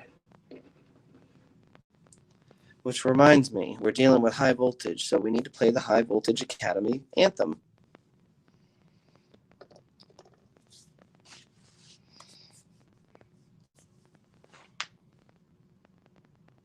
Just got to double check, make sure everything is hooked up. We still have the second channel to hook up though. Let's see, this,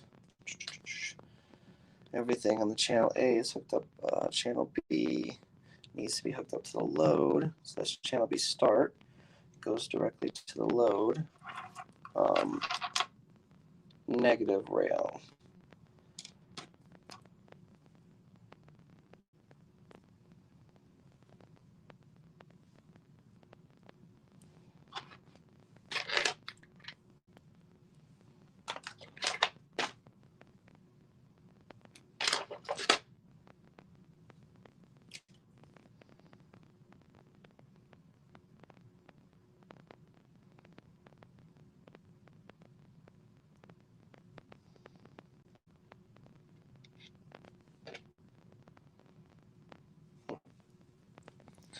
Get a new wire here.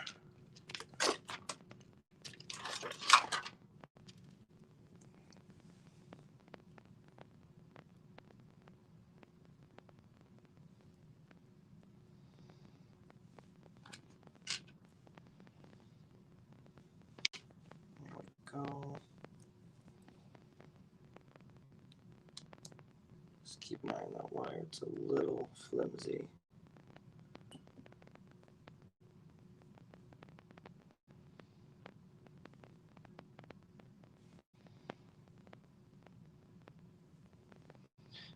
Almost done.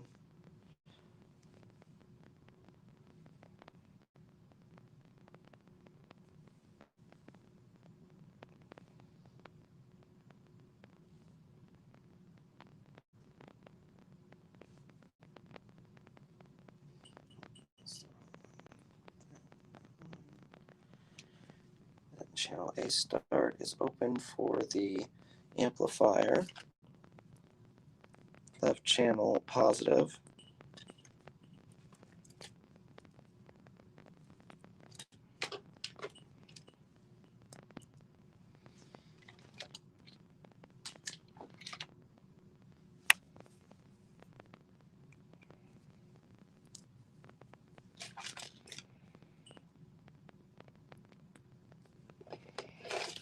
All right.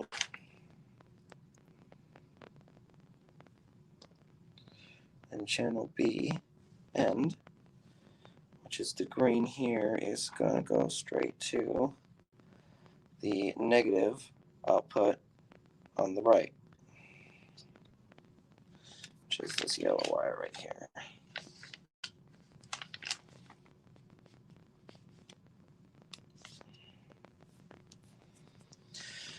All right, everybody, stand back. We got high voltage incoming. You know what? Let me start the anthem and turn the heat on real quick. Just kick it on so it gives us a little bit more higher ambient temperature, because it's going to start to drop in the next 5 to 10 minutes, and I want to have a little bit more time.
There, now you can see the nice neon lamps light up when we get the high voltage, baby.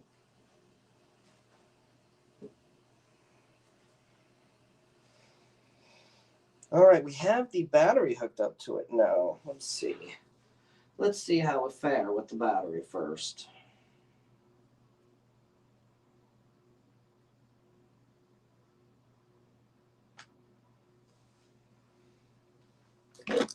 Three, two,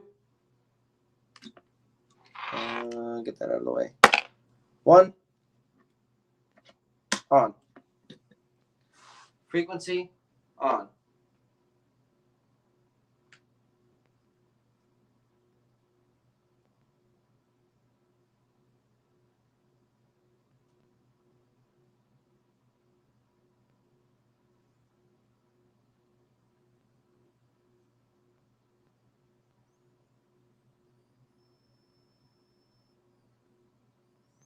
Oh, there it is. Woo! Thought I smelled some ozone too. Oh, we forgot to get our base reading. 1 second. Let me get the base reading. So we're at 73 degrees on the core. 73 degrees on the core. In the middle. Let's see. Hold on. We're at almost 6 kilohertz.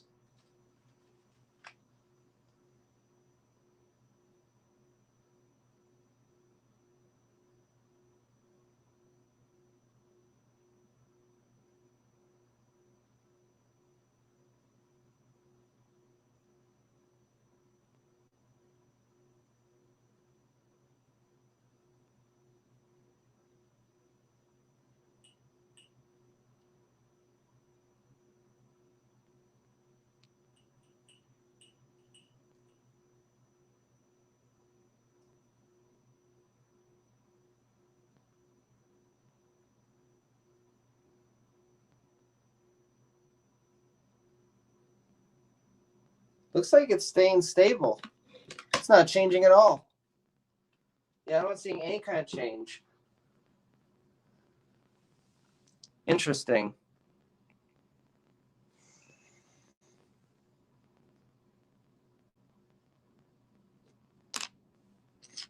Oh,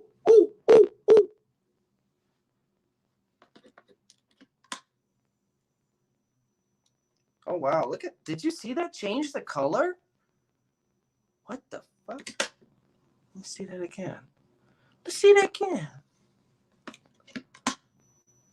No, that one's lighting up. Interesting.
Did you guys see that? What the?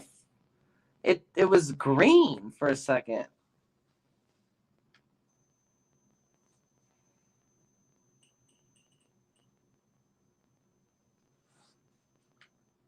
Getting too much current in there or something. It's like overloading it. I'm gonna put something else in here. Hold on. Blue one was nice.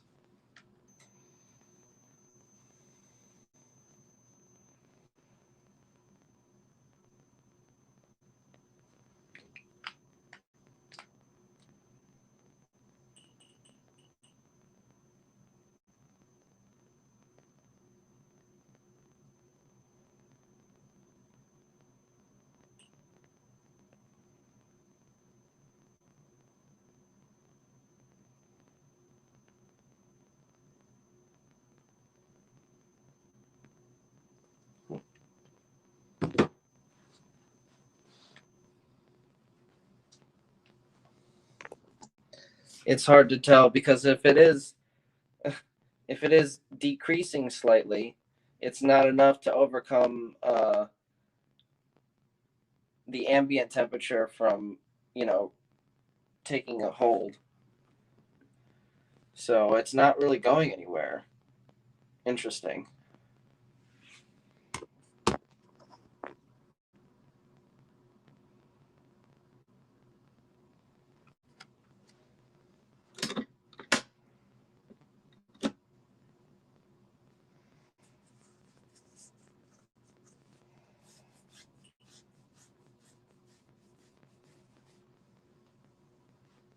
Well, just for shites and giggles, let's try to put a resonance relay on there. Let's do it before the cat bank, between the coil and the cat bank.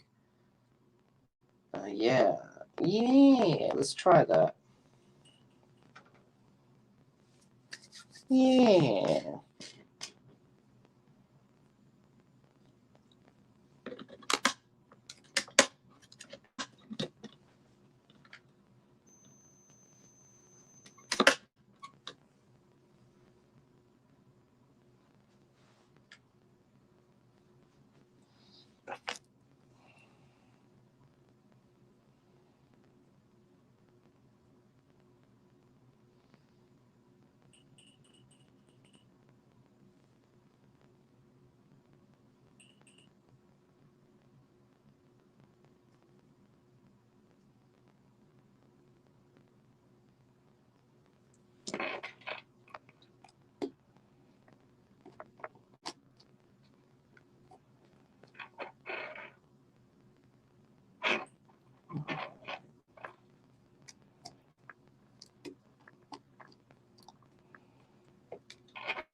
There we go.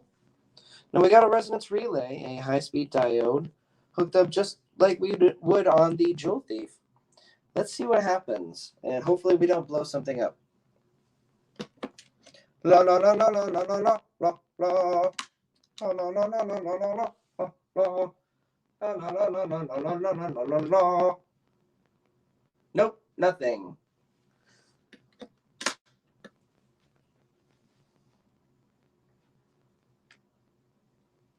Interesting.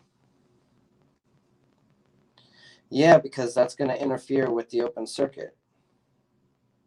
I have to, if I figure out how I can boost the power, I think we might be able to get this thing to show us some kind of temperature change, whether it's positive or negative.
that's all the testing I have for today.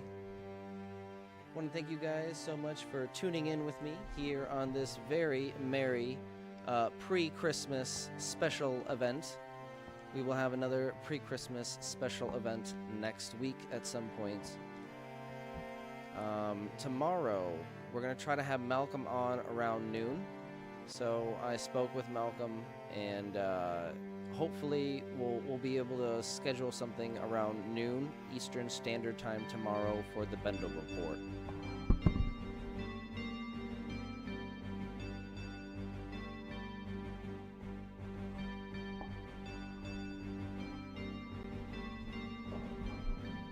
So we got some interesting results. Nothing promising yet for the open circuit method regarding detecting any kind of temperature decrease, but the experiments haven't begun to exhaust. All right, we haven't exhausted all avenues for that experiment regarding specifically our input power is kind of below a low threshold. So it's below a threshold. It's low. So since it's below that threshold, I think we're not going to be able to see anything significant regarding temperature decreases, at least, maybe slowly.